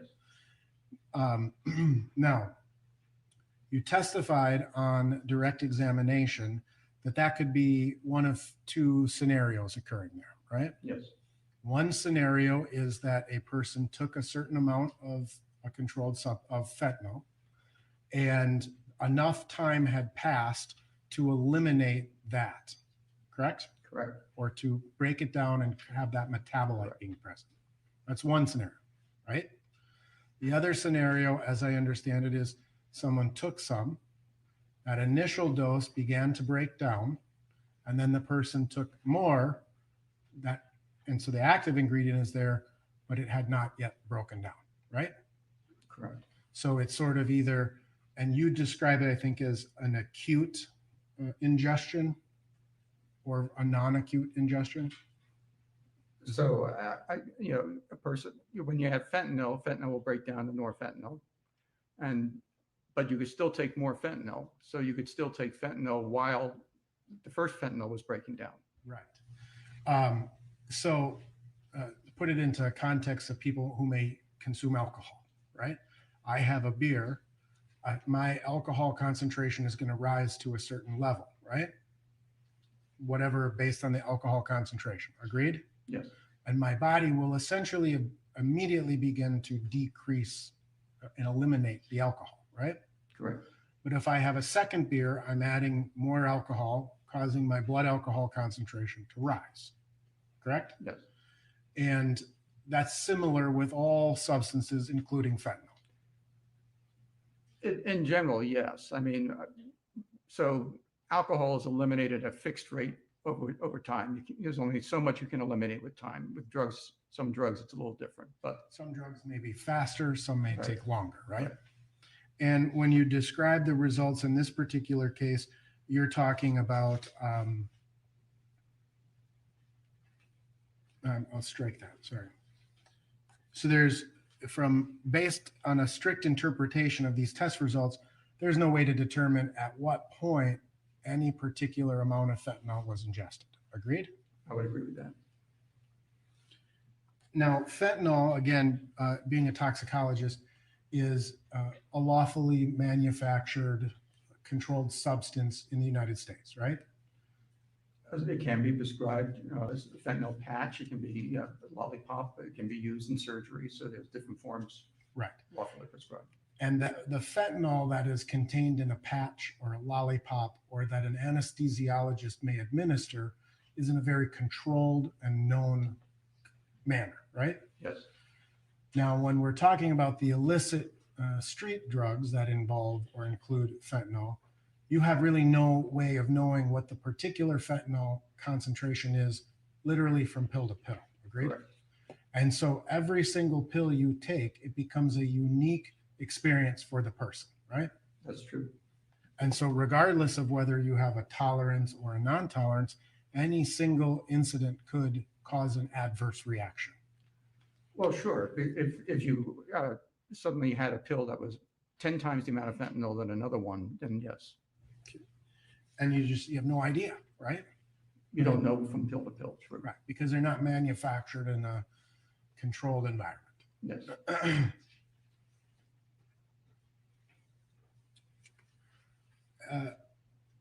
Now, in terms of, you understand that there were some pills found on a floor of the squad car, That's my understanding. Yes. and those pills were tested and contained the DNA of George Floyd, right? I heard that. Yes. And presumably those pills were not in there prior to Mr. Floyd being in the squad car, right? I assume not. Yes. And so you understand that as those pills were tested, those pills were at least appeared to be partially ingested or partially dissolved. Okay. And so there would be evidence of an acute ingestion of fentanyl and or methamphetamine at the time Mr. Floyd was in the backseat of the squad car. Objection, Your Honor. Outside the scope of called speculation. Let's do one objection. Which one would you like? Speculation. Sustained.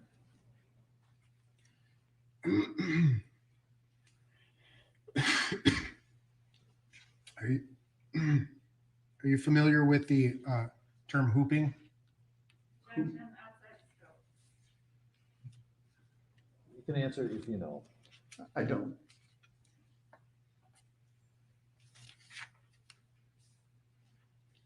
Now, in terms of your slideshow, and I don't have an electronic copy of it. Just some follow-up questions on some of your slides. You reviewed in 2020, a total of 19,185 fatal overdose cases, right? No, they were not necessarily fatal overdoses. They were cases that were from medical examiners where we found fentanyl in a peripheral blood sample. But they could have been homicides, they could have been other drugs involved. So they were just basically random fentanyl concentration. Gotcha. So someone may have been shot as a part of and killed as a result of a gunshot, but as a result of the autopsy process, they collected the blood and analyzed the blood as a part of the normal autopsy process, right? Correct. So the cause or manner of death being, gunshot wound, homicide, but we still look at the blood, Yes. right? Okay. And it was a total of 19,185, right? Correct. Peripheral blood samples. So when the slide says 19,185 fatal overdose cases, you're not suggesting, it's somewhat misleading, I think, to me, because you're suggesting it's a fatal overdose case. I didn't think it said that. Well, we can, If it did, I mean, that was something I corrected on the other day, and I said that's not correct. okay. So just, this is where, and I apologize for the writing where it says fatal overdose cases, that's not correct.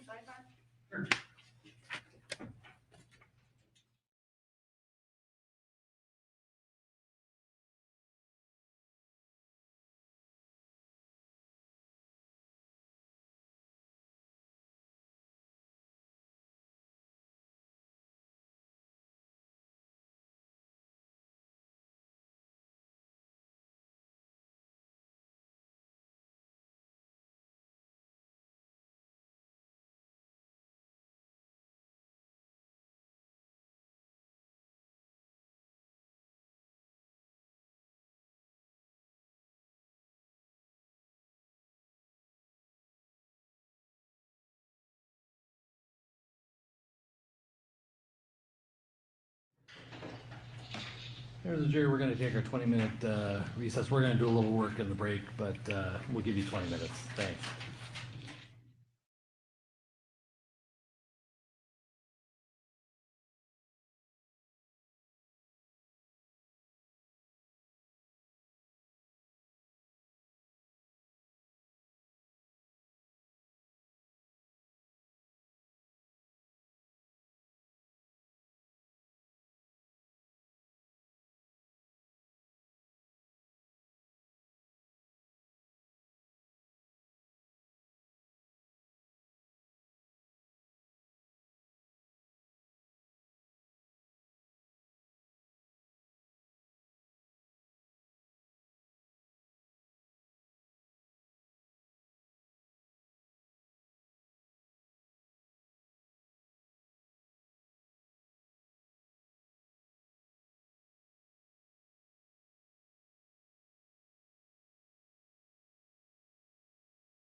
Any light to shed on this?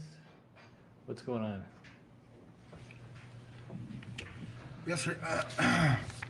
I received a bait stamp 49606, and apparently, and I printed it and I started working on my preparation.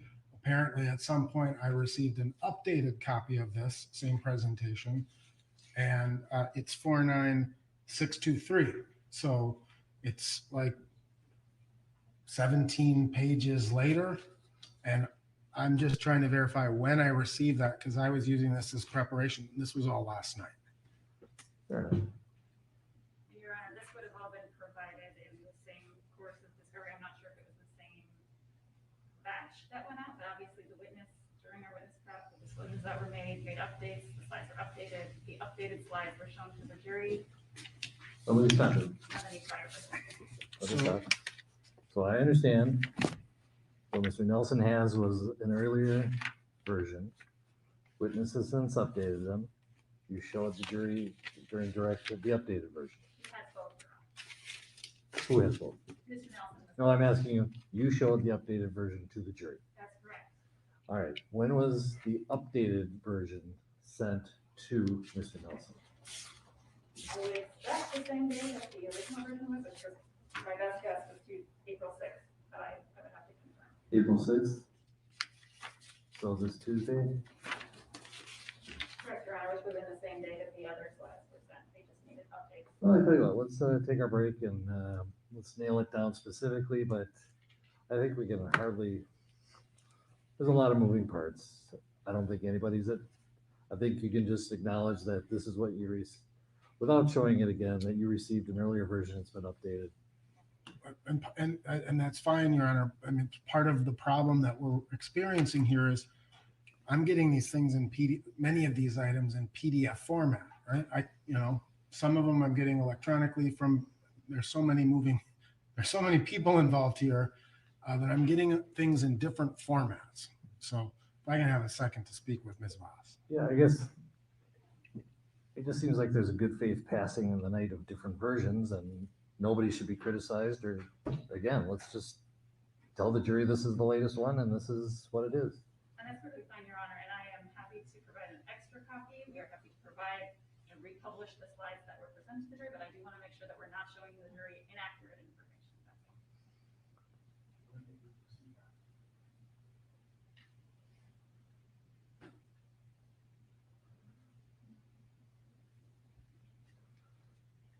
all. So it's my fault, Your Honor, because we received apparently the second version on April 6th, and I must have looked and just assumed it was the second copy of the same thing. Let's just clean it up when the jury comes back, tell them that you were relying on an earlier version. The amended version is the one that the witness showed during direct examination and leave it at that. And perhaps it would help if I could get a copy of that. Okay, we're gonna drink till we're done with the break. Let's reconvene at, where are we at now? About 2:40 or 3:40? 3:40. Thank you.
Just a reminder, still under oath.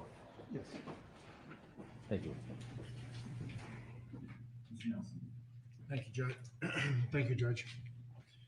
I apologize. I was working from a previous copy of your presentation. But nevertheless, I want to show you, ask you a few follow-up questions on this presentation. In terms of the post-mortem fentanyl concentrations that your lab looked at in 2020, you looked at a total of 19,185 cases, correct? We actually looked at a lot more than that, but I specifically chose a subgroup that was peripheral blood because, again, cardiac blood inflates things. And I wanted to try to do something that represents most accurately what might be found in a living subject. Okay.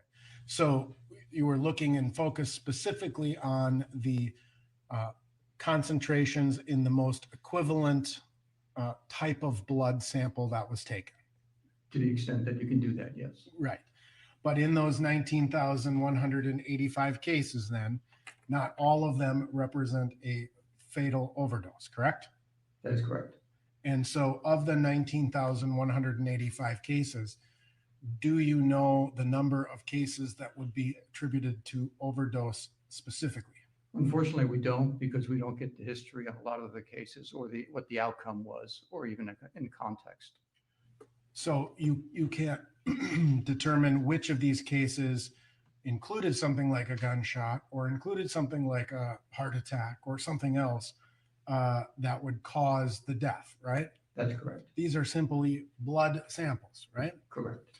And when you look at these blood samples, you say the mean level of these samples was 16.8 nanograms per milliliter, right? Yes. And when we say the mean level, you're talking the average, Yes. right? So if you take up all of the 19,185 cases, add up their levels and divide them by the number of cases, that's the average, right? Correct. And the median being 10 nanograms per milliliter, Yes. right? Meaning that's just 50% of the cases have higher fentanyl levels and 50% have lower, right? Yes. And again, we can't differentiate what the actual cause or manner of death was in any one of these cases, right? That's correct. Now, in terms of the 19,185 cases, when you're looking at the inclusion of norfentanyl versus the exclusion, the vast majority of those cases included norfentanyl, right? They did. 15,455 of the 19,185 cases. That is correct. Now, when you look at the DUI concentrations, obviously this is a little bit of a different type of a situation, right? People are alive. Yes. They're driving a motor vehicle, right? Yes. Presumably. Or sleeping in one. Right, I suppose. And here again, there were 2,345 DUI cases, right? Yes. The average level was 9.59, right? Yes. And the median level was 5.3. So 50% above 5.3, 50% below. Correct. Nevertheless, they were all arrested for DUI, right? Well, again, as I mentioned, other drugs may be present. So this is just looking at fentanyl. And so what we're really doing is we're trying to isolate and create some form of a comparison of Mr. Floyd's fentanyl levels and his norfentanyl levels to some sample of population, right? Correct. One sample of population we know is alive, right? Because they're driving a car. And the other sample, we have no frame of reference. Did they die from fentanyl overdose or did they die from some other reason? We have no context. That's correct. All we know is they're deceased.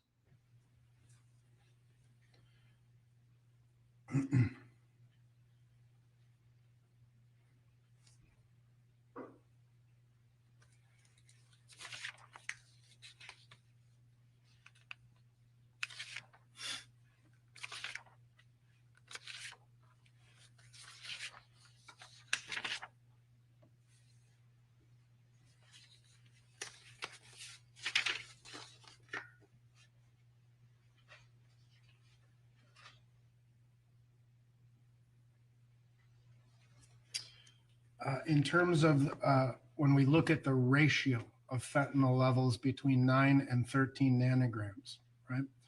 Of the 19,185 postmortem cases, 3,088 of those cases had a similar fentanyl concentration to Mr. Floyd, right? Yes. Again, of the 3,088 cases within that range, we have no frame of reference or no context as to what percentage of those people died from fentanyl overdose versus some other cause or manner of death. That is true. The only thing we have is a similar concentration. All right. And so statistically kind of speaking, it's fair to say that some of the 3,088 people in that category died of fentanyl overdose, Yes. and some percentage died of some other cause. Yes.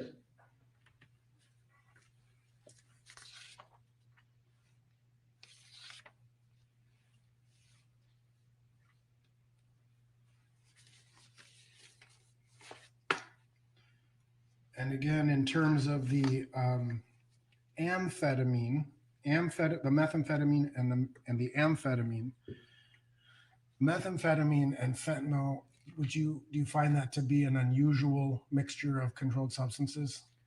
So I'm not very familiar with what combinations are being seen with street drugs. So we see a variety of controlled substances. We tend to see fentanyl more with cocaine or heroin than with methamphetamine, but that's just what I see. But I can't speak to what is regionally being observed. Have you heard of the phrase goofball or speedball? I've heard of speedball, yes. Okay, but not so.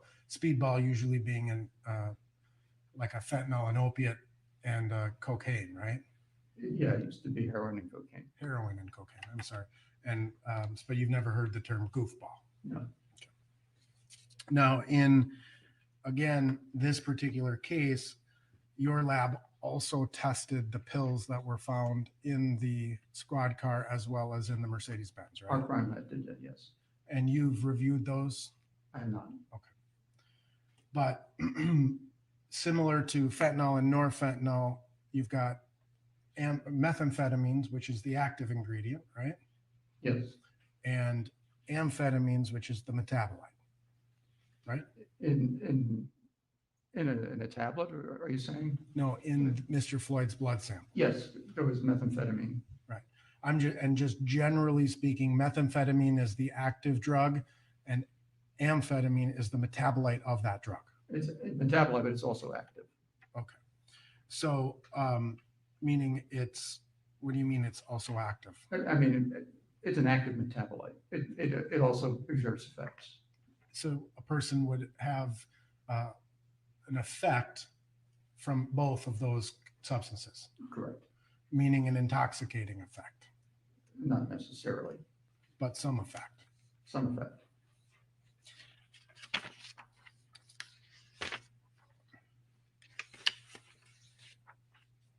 Relevant to the DUI population, Mr.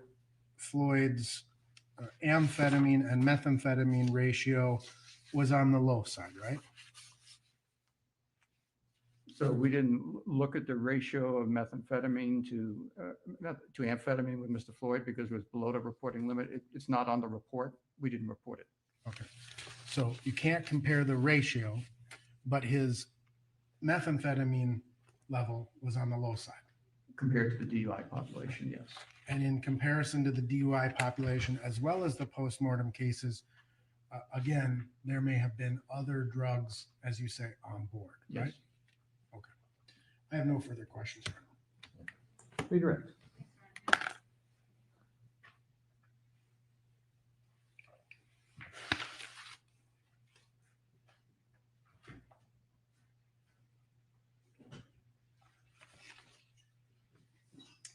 Dr. Eisenschmidt, you were asked some questions about your lab, NMS, and the testing that was performed in conjunction with accreditation standards. Do you remember those questions? Yes. You were asked by the medical examiner's office to perform the testing in this case. Is that right? Correct. and NMS performed the testing that was requested. Is that Yes. right? And did NMS follow all the standard operating procedures when it came to that testing? We did. You didn't report anything in your final report that was below your reporting limit, correct? No, But you maintain that data in connection with your standard procedures. Is that right? yes, the result, the data shows what we found. And why do you do that? Excuse me, Why do you keep that data? because we keep that in a normal course of business. And is it important to have a record of the testing you did and the things that you went through to achieve your results? Absolutely. You were also asked some questions about the methamphetamine level that Mr. Floyd had in his system. You indicated that it was a low level, that 19 nanograms per milliliter, correct? Yes, And it was so low, in fact, that you wouldn't expect to feel an intoxicating effect from that level, would you? I would not. And in fact, so low that as part of your lab procedures, you'd want to rule out that it's not just a contaminant. That's how low it was, right? I wouldn't say that. I mean, it's real. It's there, and it was confirmed. And it was confirmed, part of that confirmation process was that the amphetamine at least supported that it was not just a contaminant. Is that right? That's true. But either way, Mr. Floyd's methamphetamine levels were lower than 94% of the driving under the influence population when it comes to methamphetamine. Is that Yes. right? You were also asked some questions about the fentanyl levels in this case. Obviously, depending, as you described earlier, depending on an individual's tolerance, a level of 11 nanograms per milliliter could have a different effect on a different person, on different people, depending on their level of tolerance. Is that right? Yes. And in your experience with respect to recent or acute fentanyl use, there are a number of cases where you would expect to see no norfentanyl. Is that right? So yes, we do observe that in cases where we know something's acute, let's say with somebody that dies with a syringe in their arm or something like that. And if somebody dies with a syringe in their arm, you would expect there to be little to no norfentanyl. Is that right? Correct. Why is that? Because it's a very acute amount. It doesn't mean you could never find it because there could be previous fentanyl use, but that's just not our general observation in that kind of situation. And in that way, the ratio becomes important. Is that right? Correct. And why is the ratio important? Because that basically documents how acute the fentanyl was relative to its being broken down to fentanyl, or fentanyl. And so Mr. Floyd's ratio of 1.96, 11 nanograms per milliliter of fentanyl to 5.6 nanograms per milliliter of norfentanyl, supports that there was survival time after the ingestion of fentanyl. Is that right? Sustained. What does that ratio show you? It shows two things, that there was survival time from an earlier dose, or there could be an additional dose on top of previous doses. And again, the ratio is consistent and lower than the average ratio that you see for driving under the influence cases with fentanyl on board. Is that right? Sustained. What does that show you compared to the driving population? It just delineates the difference between a population where, a postmortem population where fentanyl is more likely to be acute than in a driving population where it's more likely to be chronic. And in terms of the ratio, was Mr. Floyd's ratio more similar to the driving population where people were alive, or more similar to the postmortem population where people were dead? It was more similar to the DUI population. Nothing further. Any further?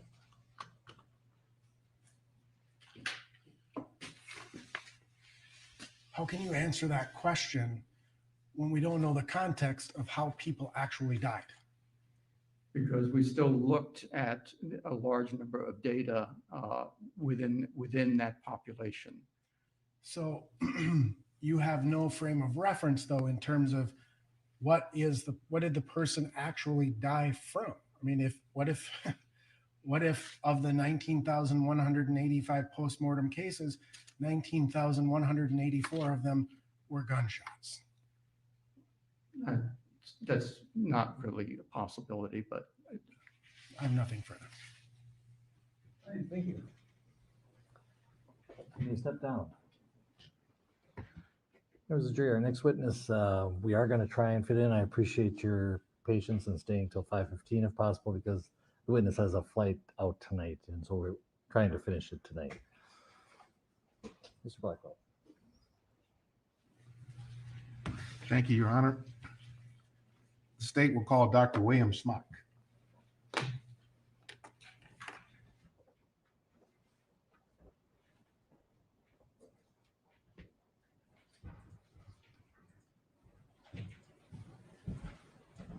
Do you swear or affirm under penalty of perjury that the testimony you're about to give will be the truth and nothing but the truth? I do, sir.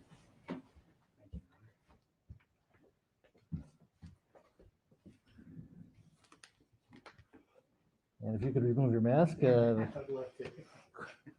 Thank you. and let's start off with having you state and spell your full name. Dr. Bill Smock, Billsmock. May I proceed, Your Honor? You may. Good afternoon, Dr. Smock. Good afternoon, sir. Can we start with your telling us what is your area of specialization? I'm an emergency medicine physician with specialized training in forensic medicine. And would you please tell us what is forensic medicine? Yes, forensic medicine is legal medicine, taking medicine usually practiced by the forensic pathologist, but in my case, practiced on living patients and applying that to legal situations. Could you give us a brief overview of your educational background in medicine? Yes, sir. I obtained a master's degree in anatomy from the University of Louisville School of Medicine. Entered medical school, graduated in 1990 from the University of Louisville. Then completed a 3-year residency in emergency medicine at the University of Louisville. Then completed a 1-year fellowship in clinical forensic medicine with the Kentucky Medical Examiner's Office. Have you ever worked in an emergency room in emergency medicine? Yes, many times, many years. How many years, doctor? 21 years at the Level 1 Trauma Center at the University of Louisville, and then moonlighting in smaller ERs. And what is a level 1 trauma center? The Level 1 Trauma Center is the American College of Surgeons criteria saying that this is the place you want to go when you have major trauma. Gunshot wounds, car wreck, stab wounds, strokes, heart attacks. This is where we have physicians on duty in the ER 24/7 ready to take care of you. Are there any level 1 trauma centers in Minnesota that you're aware of? There was one right here, sir, in Minneapolis. Hennepin County Medical Center? It is, sir. Do you also teach in the area of emergency medicine? Yes, sir, I do. What do you teach and where? I teach emergency medicine residents, medical students, paramedics, police officers, not only at the University of Louisville, at the Louisville Metro Police Department Police Academy. I train the paramedics for the Jeffersontown Emergency Medical Service. I also train and teach all over the country in areas relating to strangulation, gunshot wounds, emergency medicine, forensic medicine.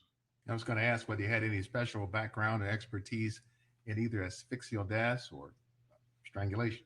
In both, sir, asphyxial death and so looking at asphyxia, meaning low levels of oxygen in the blood in people that have died, as well as people that did not die. So you've published or edited several different books. I've edited 4 textbooks.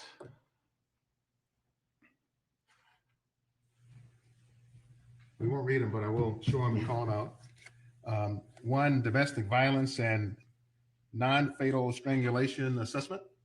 That is one, sir. And is this a teaching book? It is. It's designed to, it's a workbook where you work through case studies looking at the injuries, understanding the injuries, how the injuries occur or don't occur in non-fatal strangulation. Another one called Forensic Emergency Medicine. That is correct, sir. That is the second edition of that book. And the third, larger one, Forensic Medicine, Clinical and Pathological Aspects. That is correct, sir. And what is this text for? That is a text, again, looking at clinical forensic medicine, which is forensic medicine, but applied to the patient that is still alive in most cases. Dr. Smock, have you also Do you also have in your background any work as an assistant medical examiner? Yes, I do. What is that, sir? Um, In Louisville, Kentucky, we started the program through the Kentucky Medical Examiner's Office of providing living forensic medicine consultations.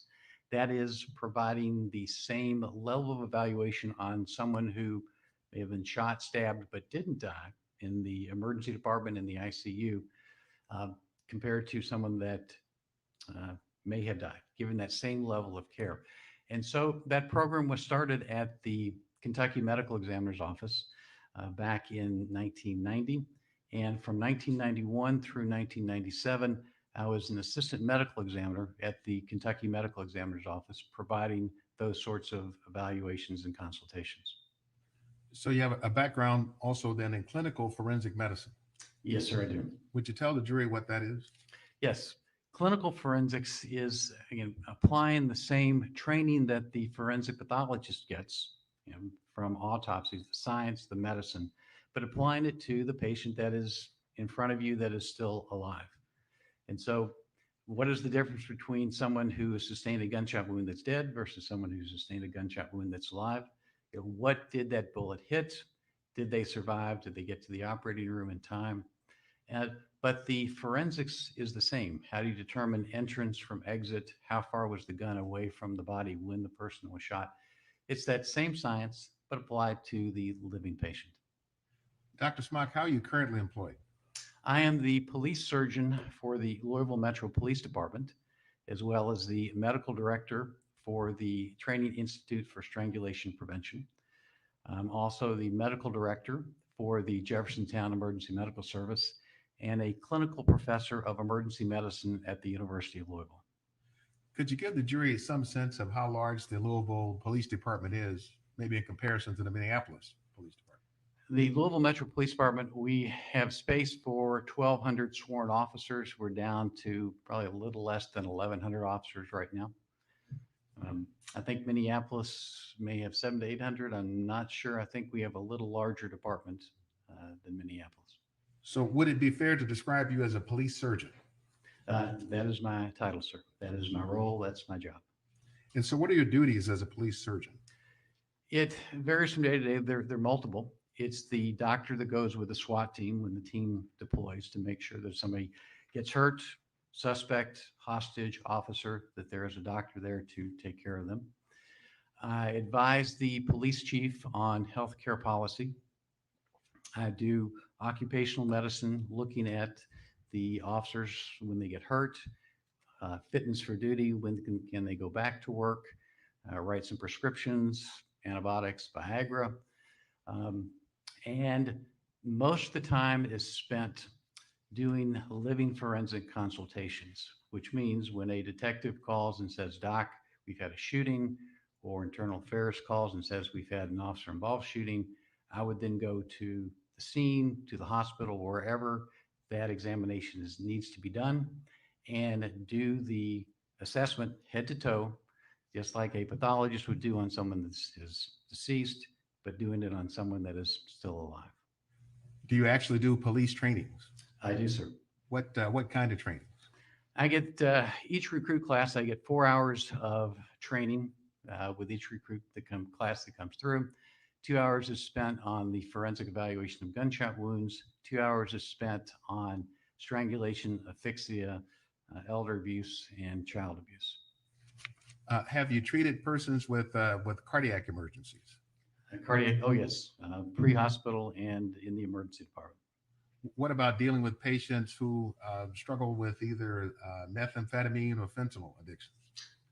Very frequently, either again on the scene or in the emergency department. Are you familiar with the symptoms of overdose for either fentanyl or methamphetamine? Very familiar, sir. Can you tell us what Narcan is? Narcan is an agonist that will block the effects of an opioid on the receptors in the brain. So if you overdose and you've taken too much narcotic and you are not breathing or you're close to going unconscious, if you give this Narcan, We give it intranasally. Then that reverses it, displaces the narcotic that's in the brain, and you wake up. Have you had to make decisions then about administering Narcan for either methamphetamine or fentanyl?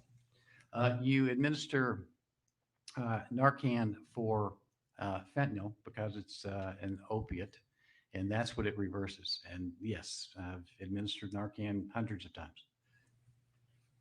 So one of the things I'd like to talk with you about with respect to Mr. Floyd is drug tolerance.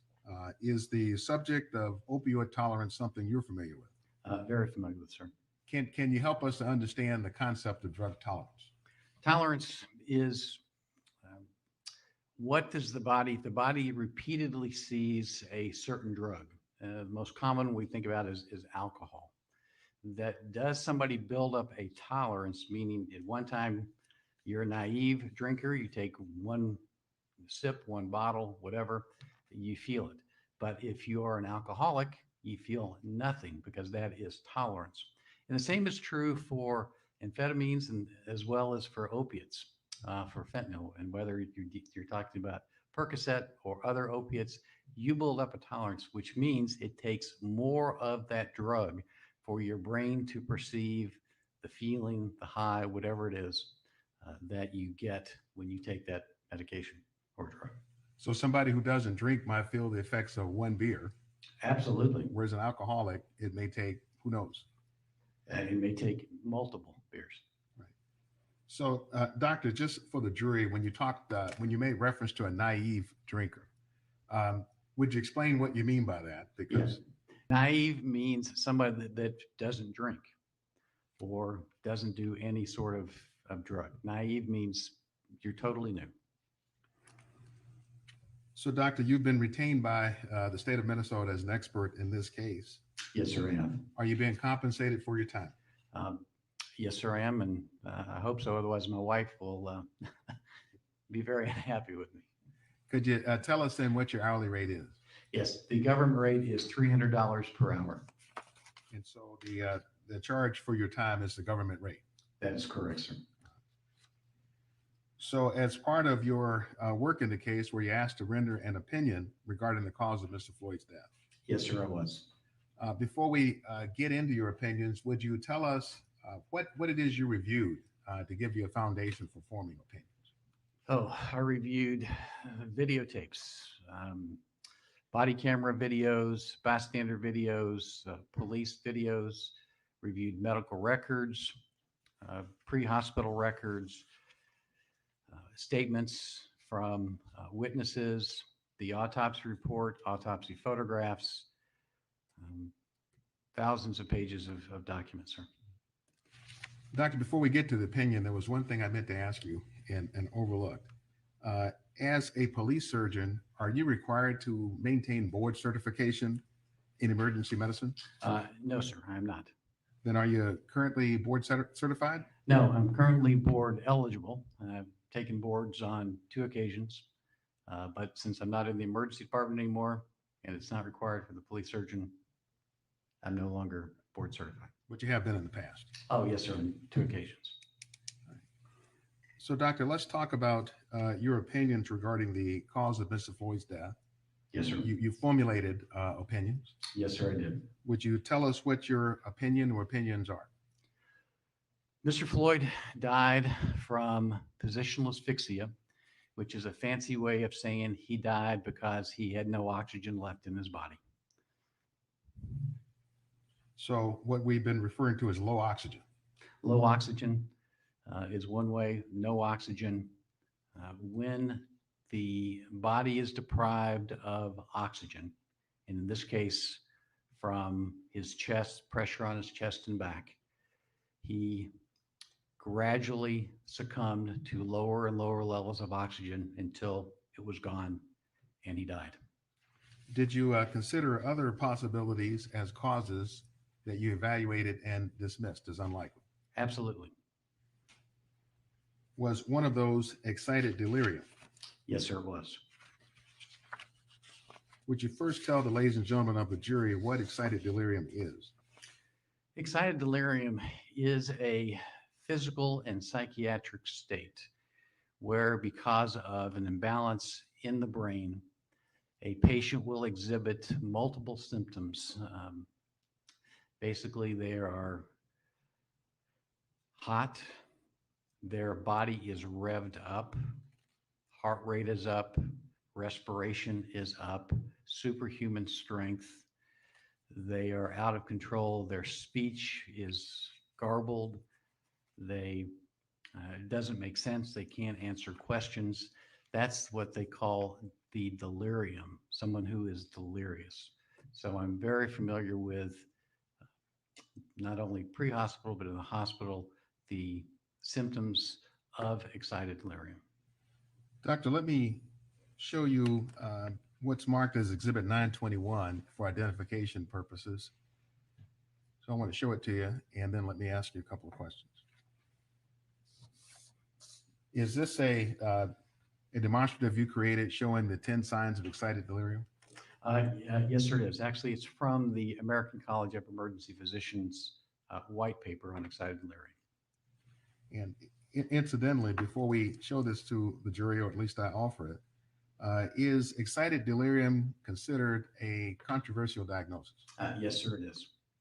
Why is that? It's because there are varying opinions as to what causes it, what is it.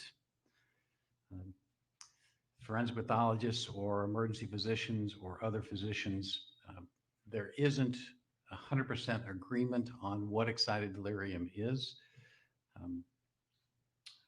But I can tell you, at least in my opinion, I think it is real. But are there very reputable medical organizations that do not recognize it? That is correct. The American Medical Association doesn't recognize it. The American Psychiatric Association doesn't recognize it. So, Your Honor, I offer Exhibit 921 for demonstrative purposes. Any objection? 921 is received for demonstrative purposes only. Members of the jury will not go back with you in deliberation. And Your Honor, I happened by accident to manage to scratch on the screen. So if Your Honor could, thank you. So if we could walk through each of these, we'll go through them one by one. And I'd like for you with each one to explain what it is, and then explain how it applies to George Floyd. So let's start with the number one, inappropriate clothing, naked or partially clothed. What is the significance of this one? How does it manifest? When we get a call of a naked man in the street, first thing I'm thinking is excited delirium. Why? Well, would somebody take off their clothes? Well, their body is hot. So in the case of Mr. Floyd, was he appropriately dressed or inappropriately dressed for the weather? And in the case of Mr. Floyd, I think the temperature was in the 70s and he is appropriately dressed. Therefore, this does not apply to Mr. Floyd. So what about the second one? Attraction to glass, destruction of glass, mirrors, lights on vehicles. This is another sign of that someone with excited delirium, they're attracted to glass, to lights and mirrors. Sometimes they will kick, punch, try to break the glass, break the mirrors, because for some reason their brain says that is a threat to them. When you watch the video of Mr. Floyd in the store, glass all around him. Was he attracted to any glass on the counter, in the windows? No. So in Mr. Floyd's case, doesn't apply either. So you eliminated the second one. Yes, sir, I did. What about the failure to respond to police presence? What does that mean? That means when an officer gives you a command to do something, you don't even hear it. You're going on. When we watch the video of the officer asking Mr. Floyd to go to the sidewalk, sit down, does he comply? Absolutely, he complies. Does not apply to Mr. Floyd. Because you saw him being responsive to the police. He was responsive, answering appropriate questions, giving appropriate answers. Number four, constant or near constant physical activity. What does that mean? That means these individuals are sped up. Their body is going 90 miles an hour. And in this case, what do we see Mr. Floyd do? He sits down. He's able to sit down. You know, he's not going 90 miles an hour. His activity level isn't constant. So you can cross that one off the You list. saw no evidence of it. I'm sorry, sir. I said you saw no evidence of it. I saw absolutely no evidence of that, sir. Number 5, not tiring despite heavy exertion. This again, these people can run a marathon. If you have police officers chasing them, they're outrunning the police. These people go and go and go. Why? Because they're sped up. In this case, did we see Mr. Floyd tire? Absolutely, we saw him tire. We saw him tired to the point where he stopped breathing. So does it apply in this case? No, it does not. Number 6, unexpected or unusual strength. These people are described as having superhuman strength. They're throwing police officers off right and left. Somebody my size is throwing people off right and left. What do we see in this case? Is Mr. Floyd able to throw those police officers off that have him on the ground? No, he's not. So in this case, it does not apply. Number 7, unaffected by pain. When we listen to the tapes, do we hear Mr. Floyd complain of pain? Absolutely, we do. Pain in his neck, pain in his face, pain in his back. He's complaining of pain. So does this apply to Mr. Floyd? Absolutely not. If Mr. Floyd did not complain of pain, we could add it into the list. But in this case, he's complaining of pain from the time he gets on the ground. Does not apply. Number 8, very rapid breathing. These individuals will have a breathing rate 30 to 40 times a minute. Very rapid breathing. When I watched the videotape and counted Mr. Floyd's respirations at different points, it was at one point it was 0, but the other times it's 15 to 20, 22, 23 in that range. By breathing criteria, he does not meet the excited delirium criteria. What about number 9, excessive heat or hot to touch? A couple ways to assess this. And did you see evidence of excessive sweating? What did the the ER docs describe when Mr. Floyd presented to the ER? He was cool to touch. When these patients come into the ER, their temperatures, you touch them, they are hot. They could be 104, 105, 106, even 107 degrees temperature. Mr. Floyd was cool to touch. Does not apply. And then excessive sweating, number 10.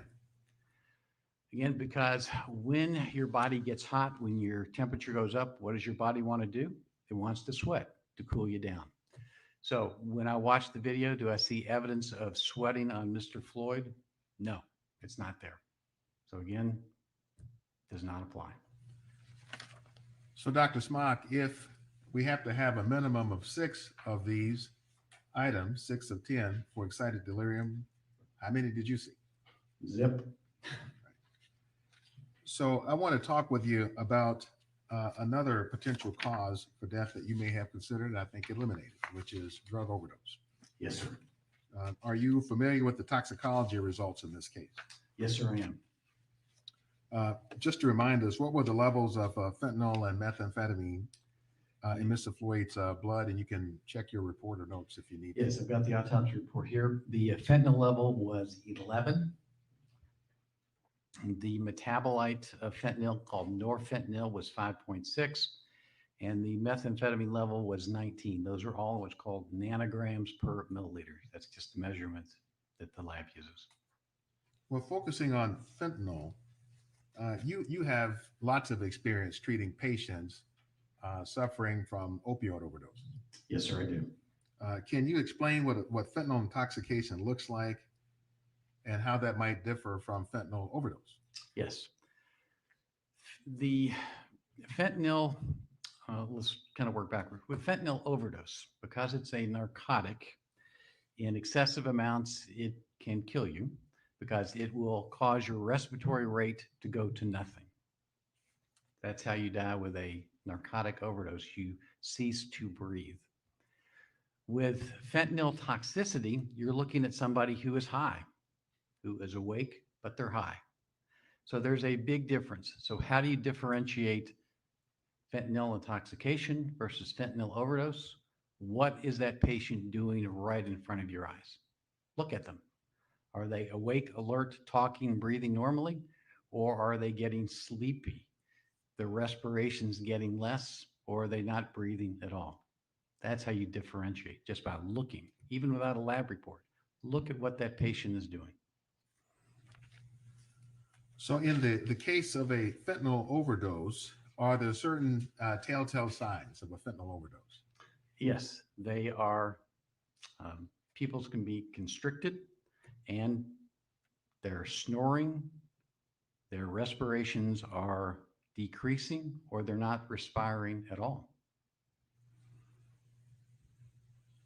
Now, bringing this home to George Floyd, when they came to the scene on May 25th, the paramedics, do you recall whether his pupils were constricted or not? I believe they were dilated. Do you know what the concept of air hunger is? Yes, sir, I do. Would you tell us what that is? Air hunger, the best application is you are wanting to breathe. For some reason, one example would be if you are drowning, you're going to do everything you can to get to the surface of the water because you want to breathe. Another application that I frequently deal with is someone who has been strangled. When their airway has been cut off and they can't breathe, their body is telling them to breathe, but they can't because of the pressure on their airway. That is hunger. That is the human desire to live, to breathe. So when George Floyd is saying, please, I can't breathe, I can't breathe, is that an example of air hunger? That is an absolute example of air hunger. Would you tell the ladies and gentlemen of the jury whether fentanyl overdose causes air hunger? No, it does not. The only time it could is if you've overdosed, but it's not air hunger because you are going to sleep. You're not hungry at all. You're sleeping. So there is a difference between air hunger, that drive to bring in that air, versus an overdose. So with an overdose, if it's not air hunger that a fentanyl overdose causes, does fentanyl simply diminish the drive to breathe at all? At therapeutic levels, no. At an overdose level, yes, it can decrease the drive to breathe if you have too much. But you're not starving for air. You're not starving for air. Doctor, in the case of a fentanyl overdose, you talked about a person going to sleep or snoring even. Before death ensues from a fentanyl overdose, is a coma state reached? Yes, someone who is asleep, you could say they look like they're in a coma state. They're not moving.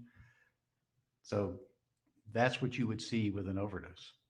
You've watched the various videos with George Floyd's encounter with the police on May 25th. Multiple times. Can you tell the jury, from having looked at those videos, can you tell by looking at that alone whether George Floyd was suffering from a fentanyl overdose? He is not. I mean, when you watch those videos and we go through them, what is his respiration do? He's breathing. He's talking. He's not snoring. He is saying, please, please get off of me. I want to breathe. I can't breathe. That is not a fentanyl overdose. That is somebody begging to breathe.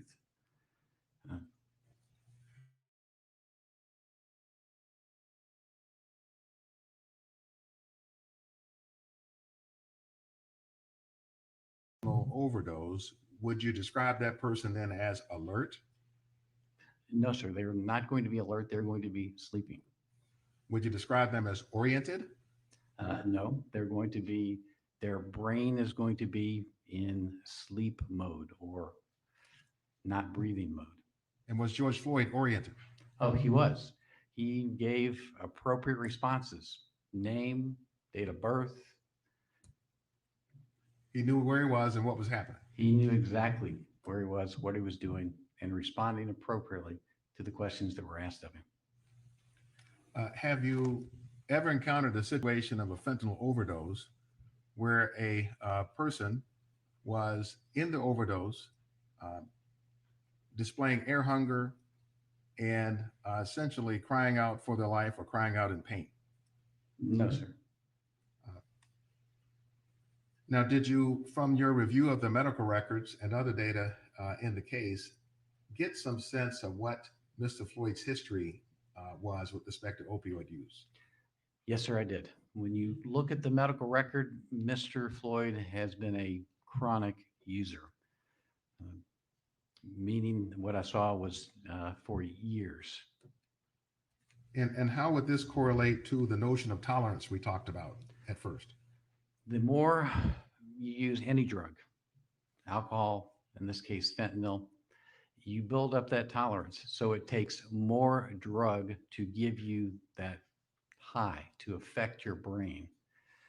In this case, we actually had a visit to the emergency department where he took 7 or 8 narcotic pills.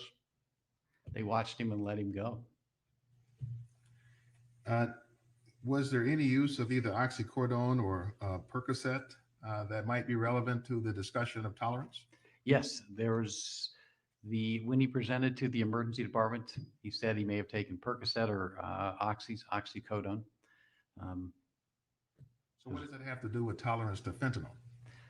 They both fentanyl and Oxycontin, Percocet, oxycodone, work on the same receptors in the brain, what's called the mu receptor.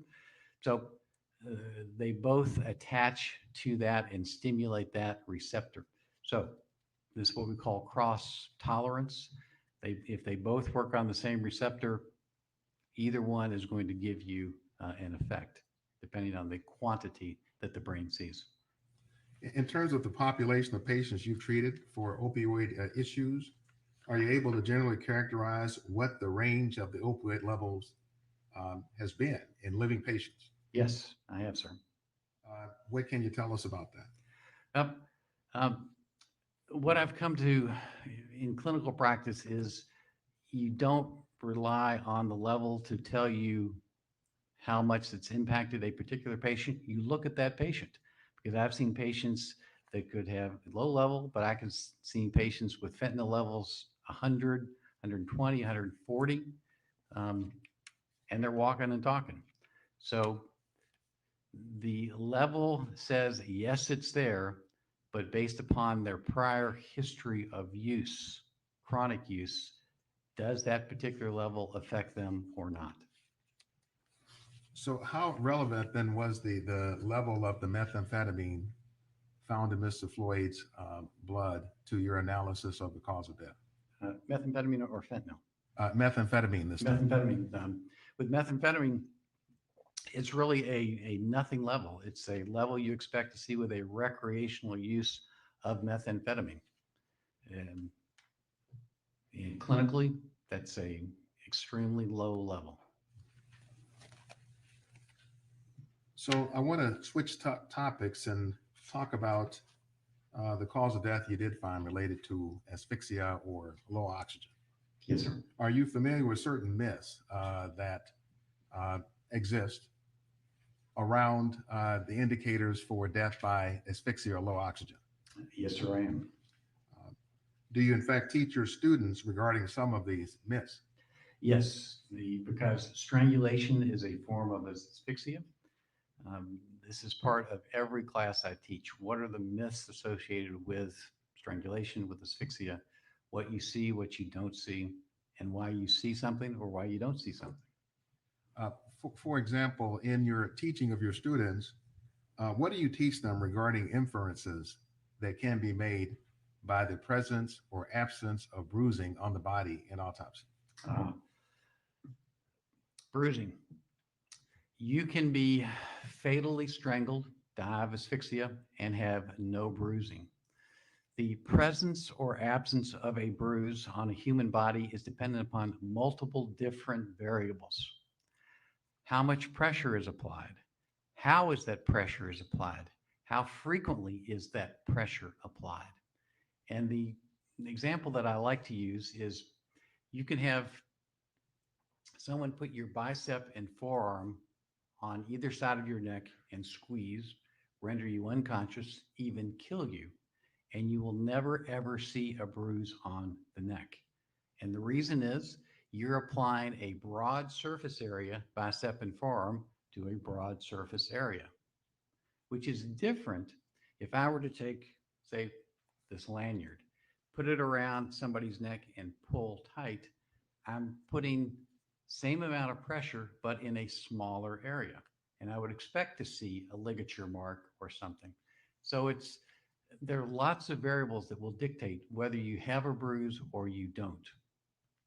Condition of health, if you're on medications that cause you to bruise easily, aspirin, other medications.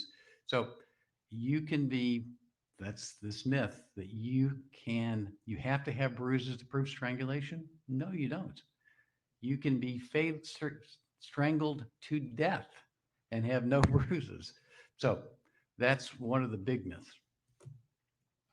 Dr. Slot, can you tell us what a petechial hemorrhage is? Yes, petechial hemorrhage. Petechial hemorrhages are ruptured capillaries. When you see them on a patient, they're little red dots. And what petechial hemorrhages come from is rupture of the capillary bed. They're popped.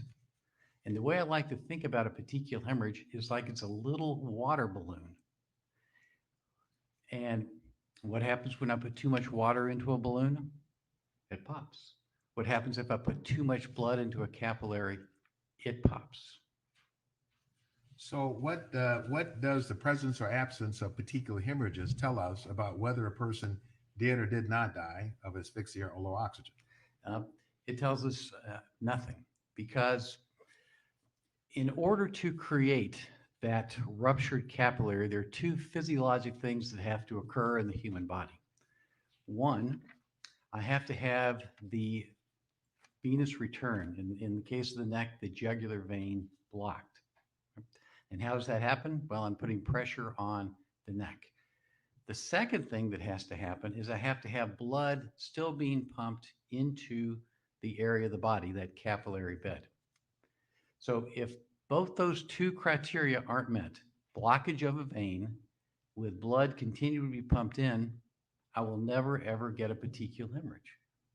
So you can be fatally strangled and not have petechial hemorrhage, because if those two physiologic criteria aren't met, it will never happen. So, doctor, I want to show you a few of the video clips as relates to your conclusion that Mr. Floyd passed away from asphyxia or low oxygen. So I want to play the clip and then tell me how it was significant to your decision making. So if we could pull up Exhibit 127, already in evidence, Brett, at 2021. Yes, stopping at 2021. I'm sorry, Brett. Starting at the beginning. On the ground. Yeah, on the ground. On the ground.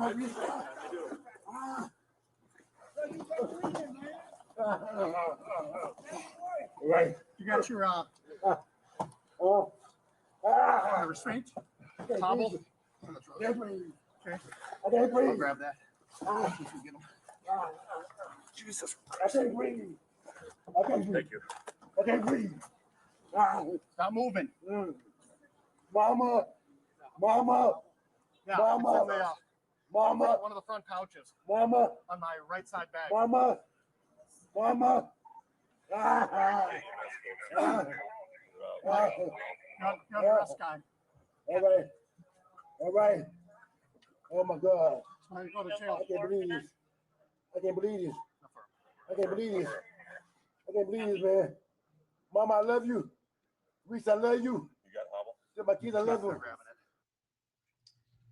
So is this a segment, Dr. Smock, that you listened to and observed? Yes, this is one of the segments. Why is this relevant to your assessment? Well, what's important to the assessment is what's happening over the entire length of the video. In particular, this first section, what we're looking at is listen to Mr. Floyd's voice. He's speaking with full volume. And then I want you, as we go through these different segments, compare what we're hearing now to what we hear later, how his voice changes.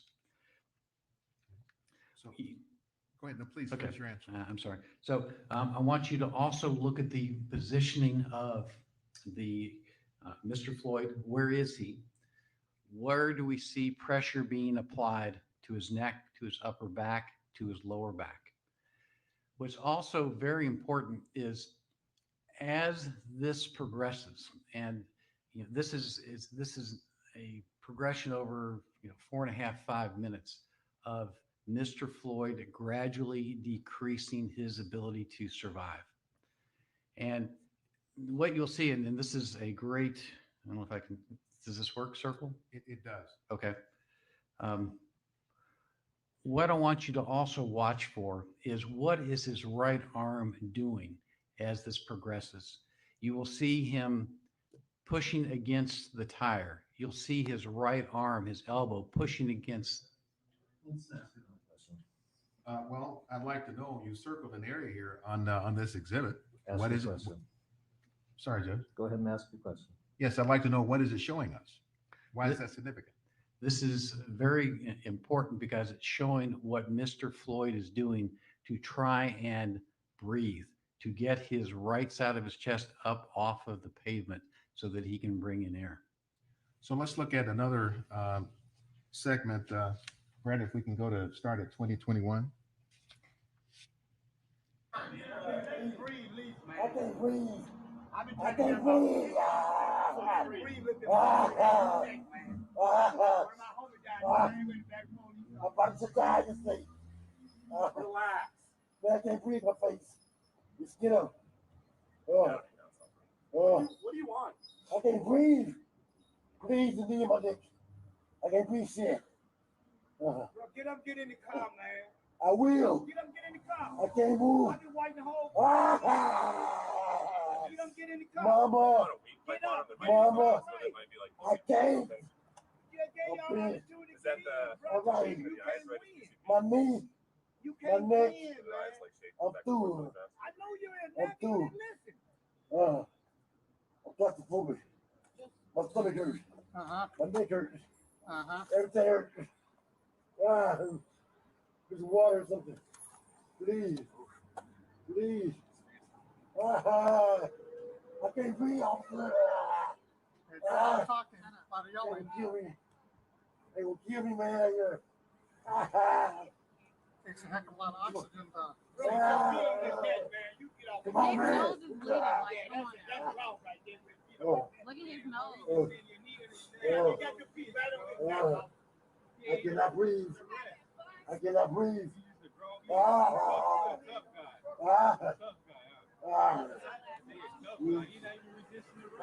His whole nose. They will kill me. They will kill me. How long y'all gotta hold him down? I Nah, can't y'all breathe. gotta put y'all right. His nose. We tried that for 10 minutes. That's some bum ass shit. I know that. Why don't we stop there?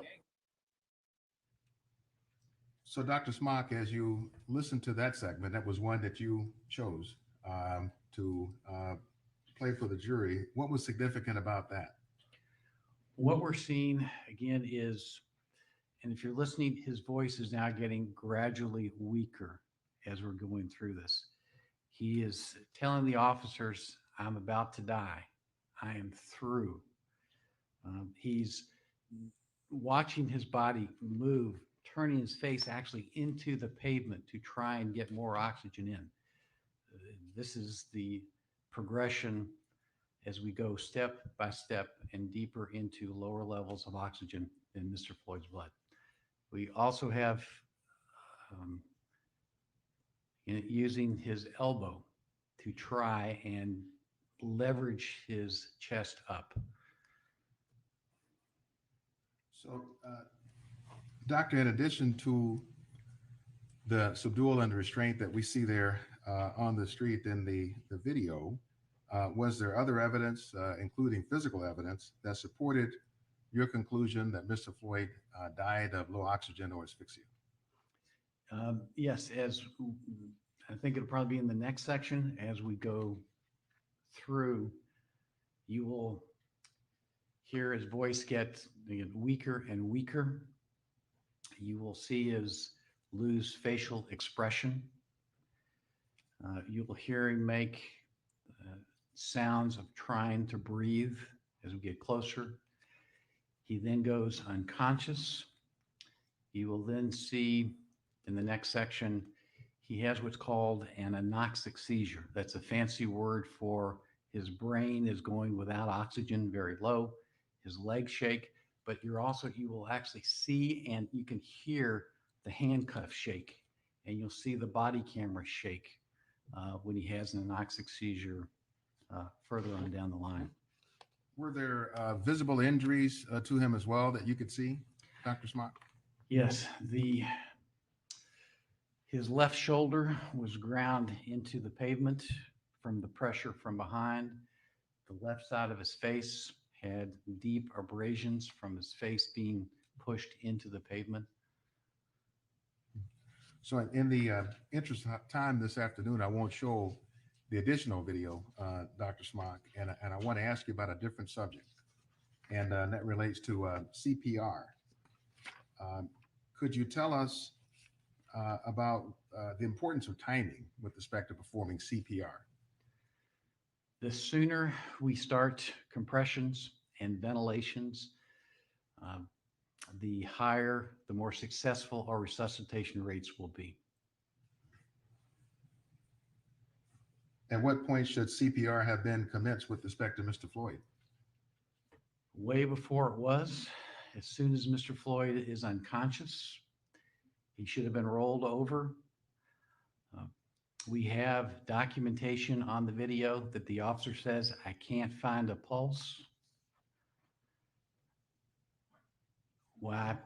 That's clearly, but when you look at the video, it should have been started way before, should have been rolled over, checked his respirations. But clearly, when they can't find a pulse, CPR should have been started. Thank you, Dr. Smock. No further questions. Mr. Nelson.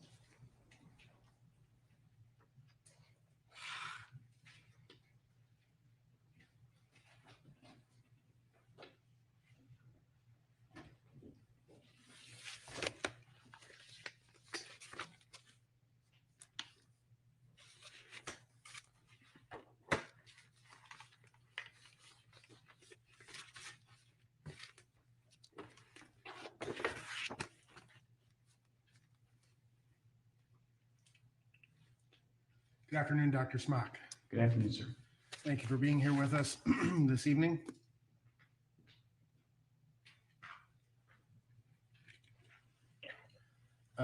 Fair to say you're not a pathologist, correct? That is correct, sir. You are not trained in anatomic pathology? No, it is part of my forensic training, but I'm not and don't consider myself an anatomic pathologist. And you're not trained in forensic pathology, correct? I trained by a forensic pathologist because that is part of my training. So yes, I am trained in forensic pathology as it applies to the living patient. And you're not board certified in forensic pathology? That is correct. You practice emergency medicine, right? That is correct, sir. And you have some experience in, again, as you described, forensics for the living, right?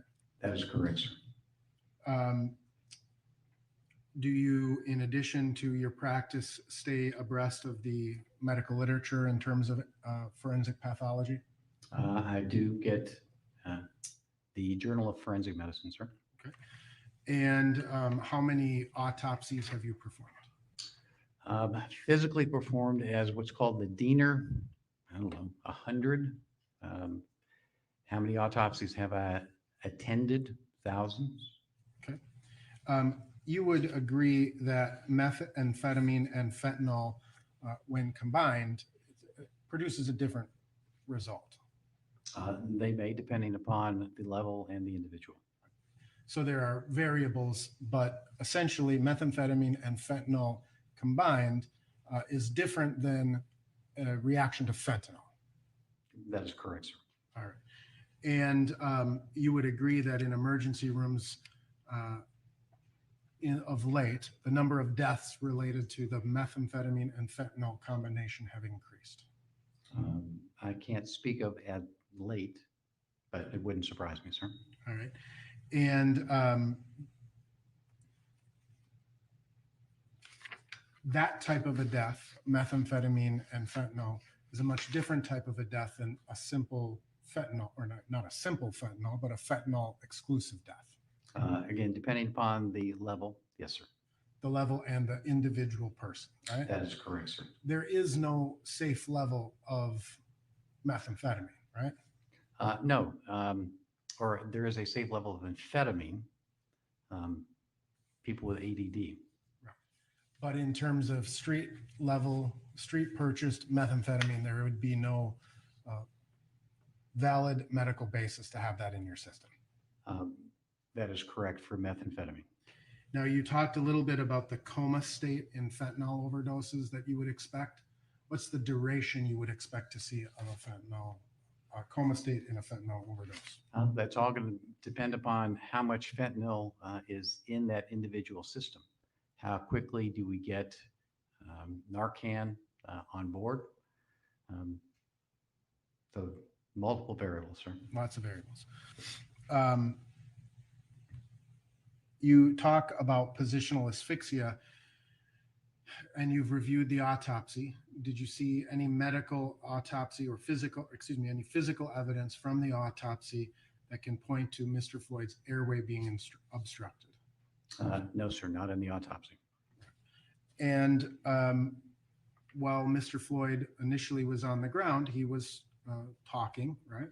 As He was, sir. And he at points raised his head, agreed? Yes, sir. And he, for some period of time, was alert, correct? Yes, sir, he was. He was coherent, as you He was, described, sir. and he was making sense. Yes, sir. What is the evidence found at autopsy of significant force that was used to keep him in the prone position? The evidence was not at autopsy. It is on the videotape, sir. Okay. You were talking about how Mr. Floyd maintained or stated that he could not breathe while in the prone position. That is correct, sir. He stated that before ever being in the prone position as well, correct? That is correct, sir. Several times, correct? That is correct, sir.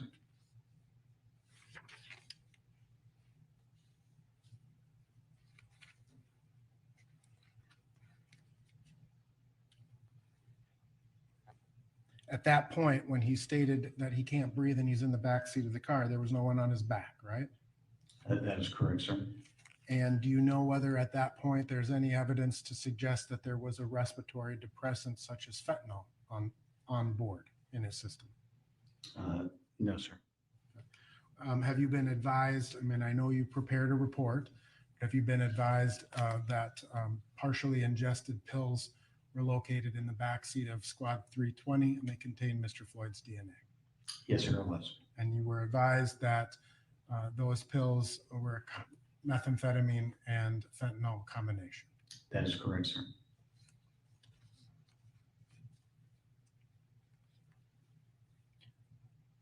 People who have their respiration suppressed as a result of fentanyl don't necessarily all the time die, right?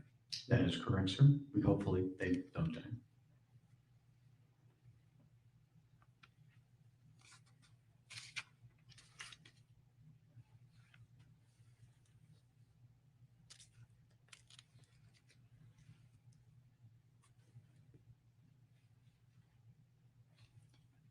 treating people in the ER, you have treated people with cardiac diseases?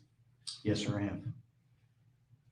And in terms of your treatment of people with cardiac diseases, have you encountered people who have a combination of methamphetamine and fentanyl? Yes, sir, I have. And obviously every single person is unique, correct? Yes, sir. And you've experienced people who have cardiac disease, fentanyl, and methamphetamine who pass away.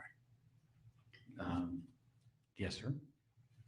Not necessarily from those, but maybe from something else. But sometimes it could just be from those, right? Would depend upon the case. You treat people with COVID at the ER? I don't, but I've treated police officers with COVID, sir. Are you aware that people who are in the ICU with COVID are oftentimes held in the prone position? Yes, sir. And that actually assists them in their oxygenation, correct? That is correct, sir. And they don't necessarily suffer sudden death, right? That is correct, sir. Those people may not be moving around very much. If they're in the ICU, they are probably not moving around very much.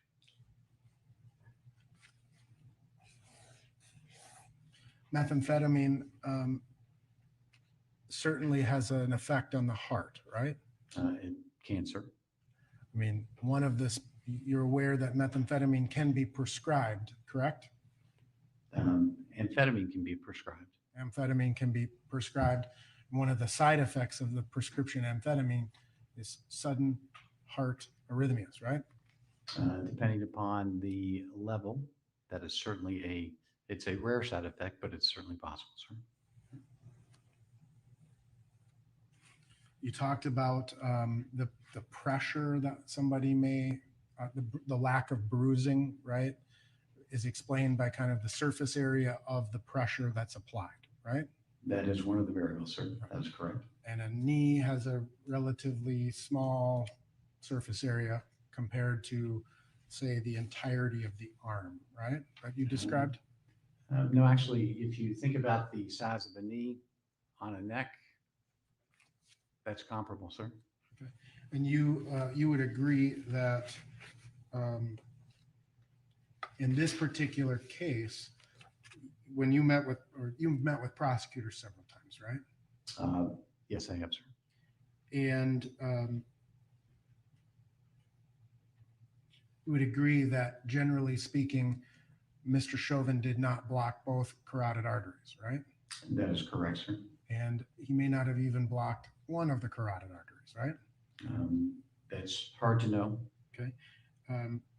But he could have blocked one of the arteries. And even if he had, there would be what's called collateral flow, correct? That is correct, sir. And so the person, it would be very difficult to render someone unconscious by blocking one of the carotid arteries. That is correct, sir. As Generally, long as they have that collateral flow, meaning blood will go up one of the other arteries in the neck. and generally speaking, in order to render someone unconscious by blocking the carotid artery, you need to block both carotid arteries, right? That is correct, sir. And then when that happens very quickly, right? That is correct, sir. Less than 10 seconds. That is correct.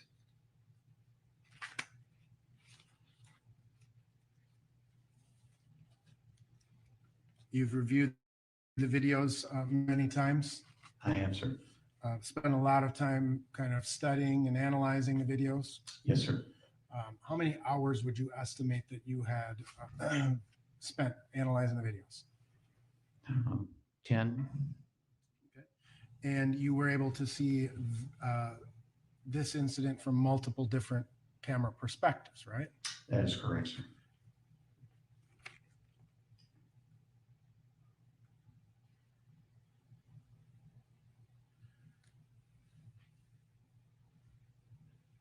If Mr. Chauvin's knee was placed at the posterior base of the neck, right?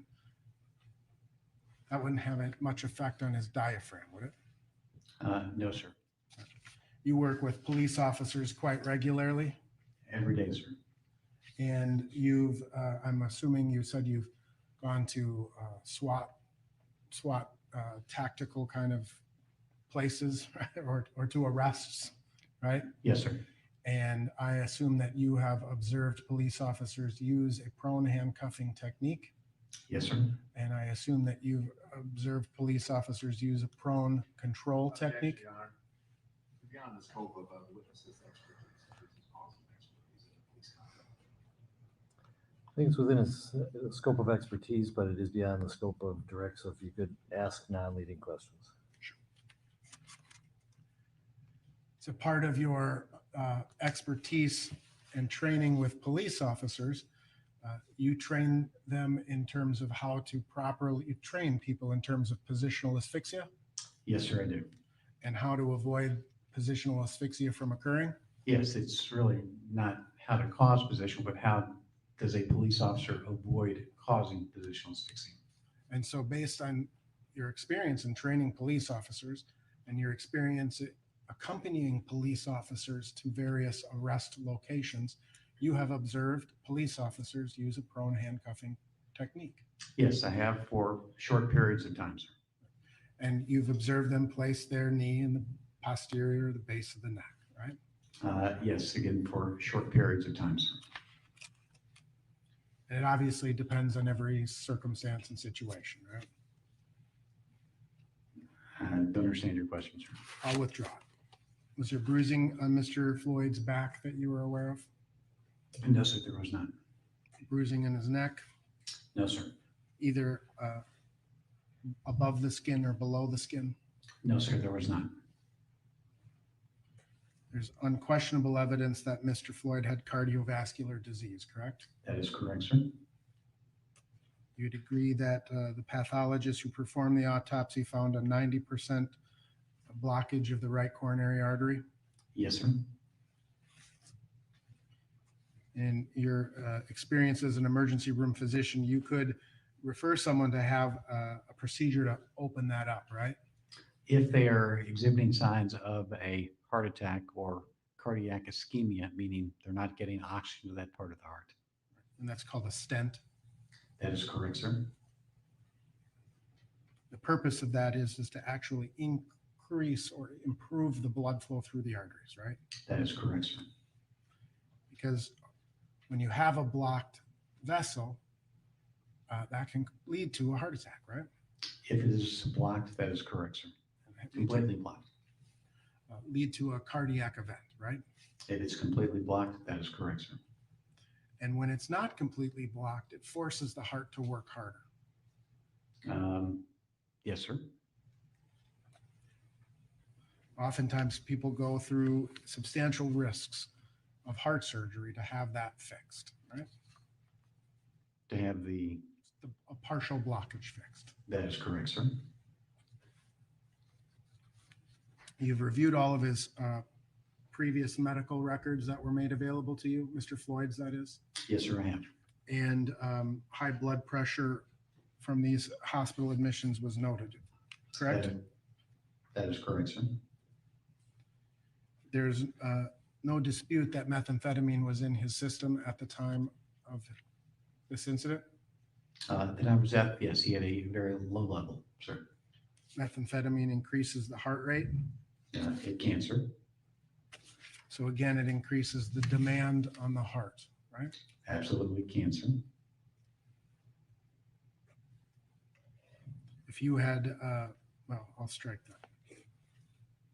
You were aware that Mr. Floyd had engaged in a struggle with police before he was placed in the prone position, right? Yes, sir, we did. That type of physical exertion also puts a certain demand on the heart, right? It can, sir.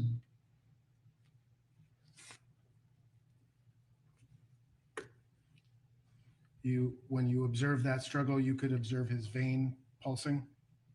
No, sir, I did not.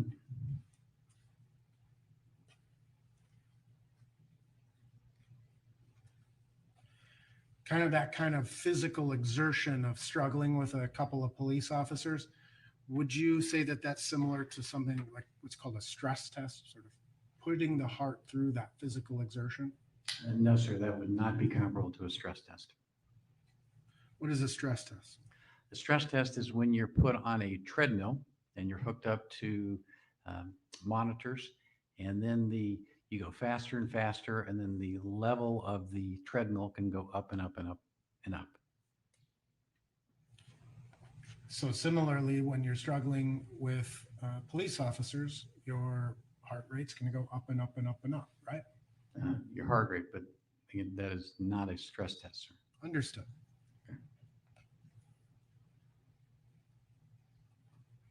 People have had cardiac arrhythmias during struggles with police before? Yes, sir.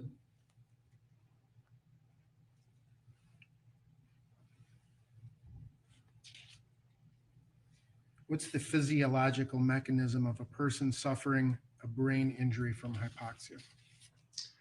When the brain levels of oxygen start going down, certain things will happen. Their level of consciousness will begin to decrease. When they get to the point where their oxygen level is very low, then they will have that anoxic seizure, as we saw with the shaking of the leg and the shaking of the wrists. And then as time goes by, more brain cells die. For every second the brain goes without oxygen, low levels, millions of neurons and cells will die. So what happens when you get to that state? You have brain damage. And then if it's not alleviated, whatever the cause is, then you die.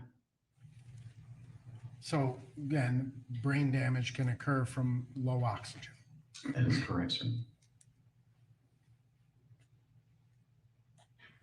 When Mr. Floyd was speaking to the police officers, right, as he was in the prone position, do you see any evidence that his brain was injured at that point?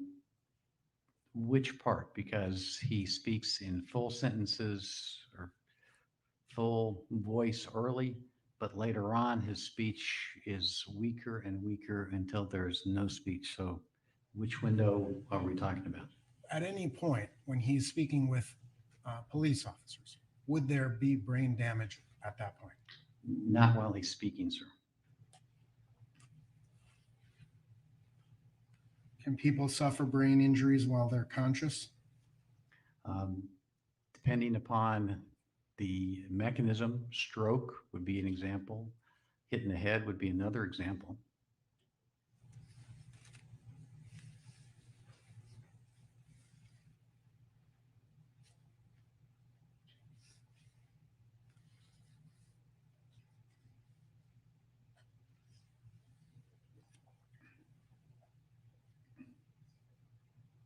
One question I wanted to ask you, you talked a little bit about tolerance, right? And how people can build a tolerance, particularly to opiates, relatively quickly, right? No, I didn't say quickly. Well, people build a tolerance, right? Yes, sir. And you've defined, and you're not a toxicologist, correct? No, sir, I'm not. Okay. But you have some general familiarity based on your experience as an emergency room doctor, people who are tolerant to particular substances, right? That is correct. And when someone stops using a controlled substance for a period of time, that tolerance dissipates. Agreed? And that is correct, sir. And with certain types of controlled substances, tolerance dissipates very quickly, specifically fentanyl. I'm not familiar how quickly it decreases, sir, or increases. So a person's tolerance is situational, right? Let me rephrase. Somebody who is tolerant, that tolerance could be built up over an extended period of time. Agreed? That is correct, sir. Tolerance, once a person stops using that controlled substance, their tolerance dissipates. That is correct. Over some period of time. Some period of time, that is correct, sir. Could be days, could be weeks, could be months. In my experience, it's going to be weeks to months, not days, sir. So if someone's not using a controlled substance for several months, or let's say 2 to 3 months, and then they're going to lose that tolerance, agreed? Some part of it, they may, depending upon the substance. And then if they start using again, right, they're going to start to build that tolerance up to some degree. That is correct, sir. But if they had a chronic use for a long period of time, they've decreased their tolerance to some degree. Once they start using again, they're not going to just instantly jump back up to the same tolerance level. Your Honor, I object to this question as vague. Overruled on that ground. Yes, as the tolerance is occurring in the brain. As you see different levels, that tolerance will change over time.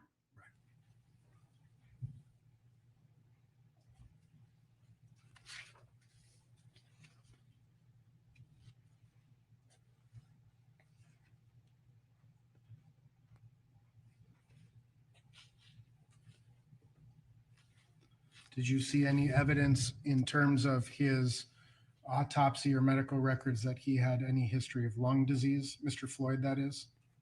I believe he had history of COVID.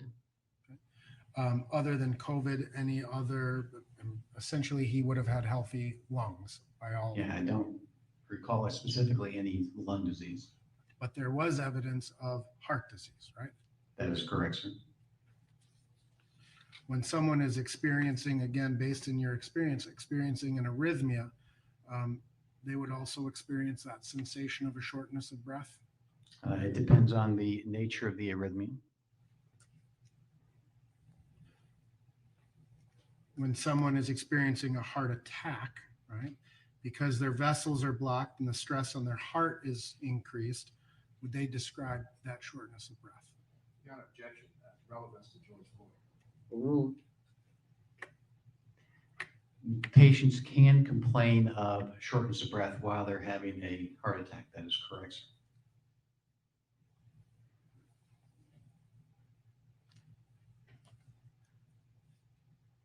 You heard the officers ask him if he were on controlled substances? I believe it was, are you on something?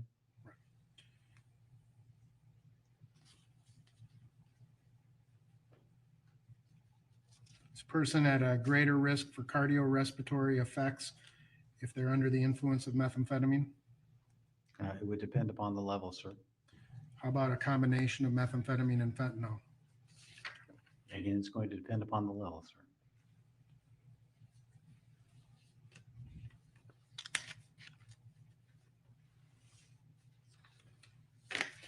Cardiac disease have any relation to methamphetamine use, chronic methamphetamine use? Yes, sir.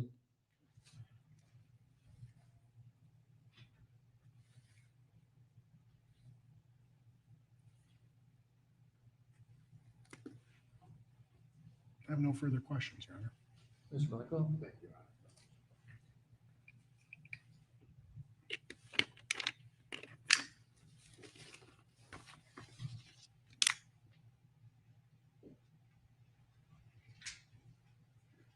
Dr. Smock, you were asked quite a few questions about heart disease and high blood pressure. I want to bring this home to Mr. Floyd, and that is whether we're talking about blockage of the artery, high blood pressure, any of it. Was there any evidence that you saw that George Floyd had a heart attack? There was absolutely no evidence at autopsy of anything that suggested that Mr. Floyd had a heart attack. And that's whether he had a clogged artery, did he have a heart attack? That is correct. There's no evidence of a blood clot in any of the arteries. There's no evidence of hemorrhage from a ruptured plaque. There's no evidence that Mr. Floyd had a heart attack. What about on the autopsy report? Was there any evidence that George Floyd had a heart attack?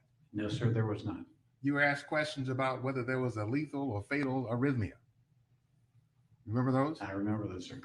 If somebody has a fatal arrhythmia that they die from, is that a sudden death? It is, sir. As in, I have the arrhythmia and that's it. You have the arrhythmia and then you're unconscious. Did George Floyd have a sudden death that looked like an arrhythmia? No, sir. He had a gradual decreased levels of oxygen over the course of minutes. It wasn't sudden. It was gradual because of the pressure being applied to his back and neck. You were asked questions about Mr. Floyd saying, "I can't breathe," when he was in the back of Squad 320. Remember that? Yes, sir. Did you hear or in any of the videos you saw, Mr. Floyd saying, "I'm getting choked"? No, sir. Did you see anything that suggested that in the struggle in the back of the car, that anybody had their hands on his neck or throat? Not in the car. Mr. Chauvin did put his hands around his neck as he was getting him out of the car, but not in the car, sir. Obviously, if there is someone getting choked, that's the reason they couldn't breathe. Yes, sir. You were asked questions about whether or not the subdual and restraint Mr. Floyd on the ground was a stress test. Can you think of, from any stretch of the imagination, you could refer to being subdued and restrained on the ground for 9 minutes and 29 seconds until the pulse was gone as a stress test? That objection is argumentative is sustained. Next question. So was the subdual and the restraint on the ground a stress test? No, sir, it was not. You were asked about whether or not there was any evidence of airway obstruction on autopsy. Was there any evidence of low oxygen on autopsy? Only his death, sir. Do you recall Mr. Nelson asking you the question relating to when Mr. Floyd was on the ground? Was he alert and making sense when he was on the ground? Remember that? Yes, sir, I do. If somebody is alert and making sense, how could they also be intoxicated? And that's a good question, sir. You can't. And finally, you were asked questions about the combination of meth and fentanyl, and so whether they make somehow a different kind of a dangerous combination. Just to be clear with the jurors, did you see any evidence that Mr. Floyd died of a meth overdose? No, sir, he did not. Did you see any evidence that he died of a fentanyl overdose? No, sir, he did not. Did you see any evidence putting them together that he died from that kind of an overdose? No, sir, he did not. Thank you. No further questions. Mr. Mills, anything further?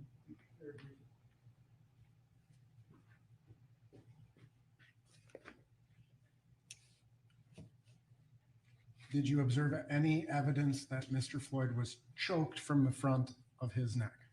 No, sir. You would agree that fighting or struggling with police officers puts stress on the heart? Yes, sir, it could. There was no other evidence of airway obstruction, correct? Other than the asphyxia event, Correct. other than not being able to breathe, that was the airway obstruction. In terms of, you were asked on redirect about how could someone who is alert and making sense be intoxicated? Do you recall that? Yes, sir. People who are tolerant of a particular controlled substance show fewer signs, correct? Of intoxication. That is correct, sir. So the more someone is used to taking a particular drug, the fewer signs of impairment they may exhibit. Agree? That is correct, sir. And someone who gets arrested for a chronic alcoholic, hypothetically, who gets arrested for driving under the influence, they may not exhibit the same physical symptoms or speech difficulties that a naive drinker may exhibit. Agreed? Given the same level of alcohol, that is correct, sir. I have no further questions. No further questions, John. Thank you. Thank you, Doctor. You are excused. Have a good flight back. Members of the jury, thank you for your patience in sticking this out. We'll start around 9:15 tomorrow if we can. Thank you. We're adjourned.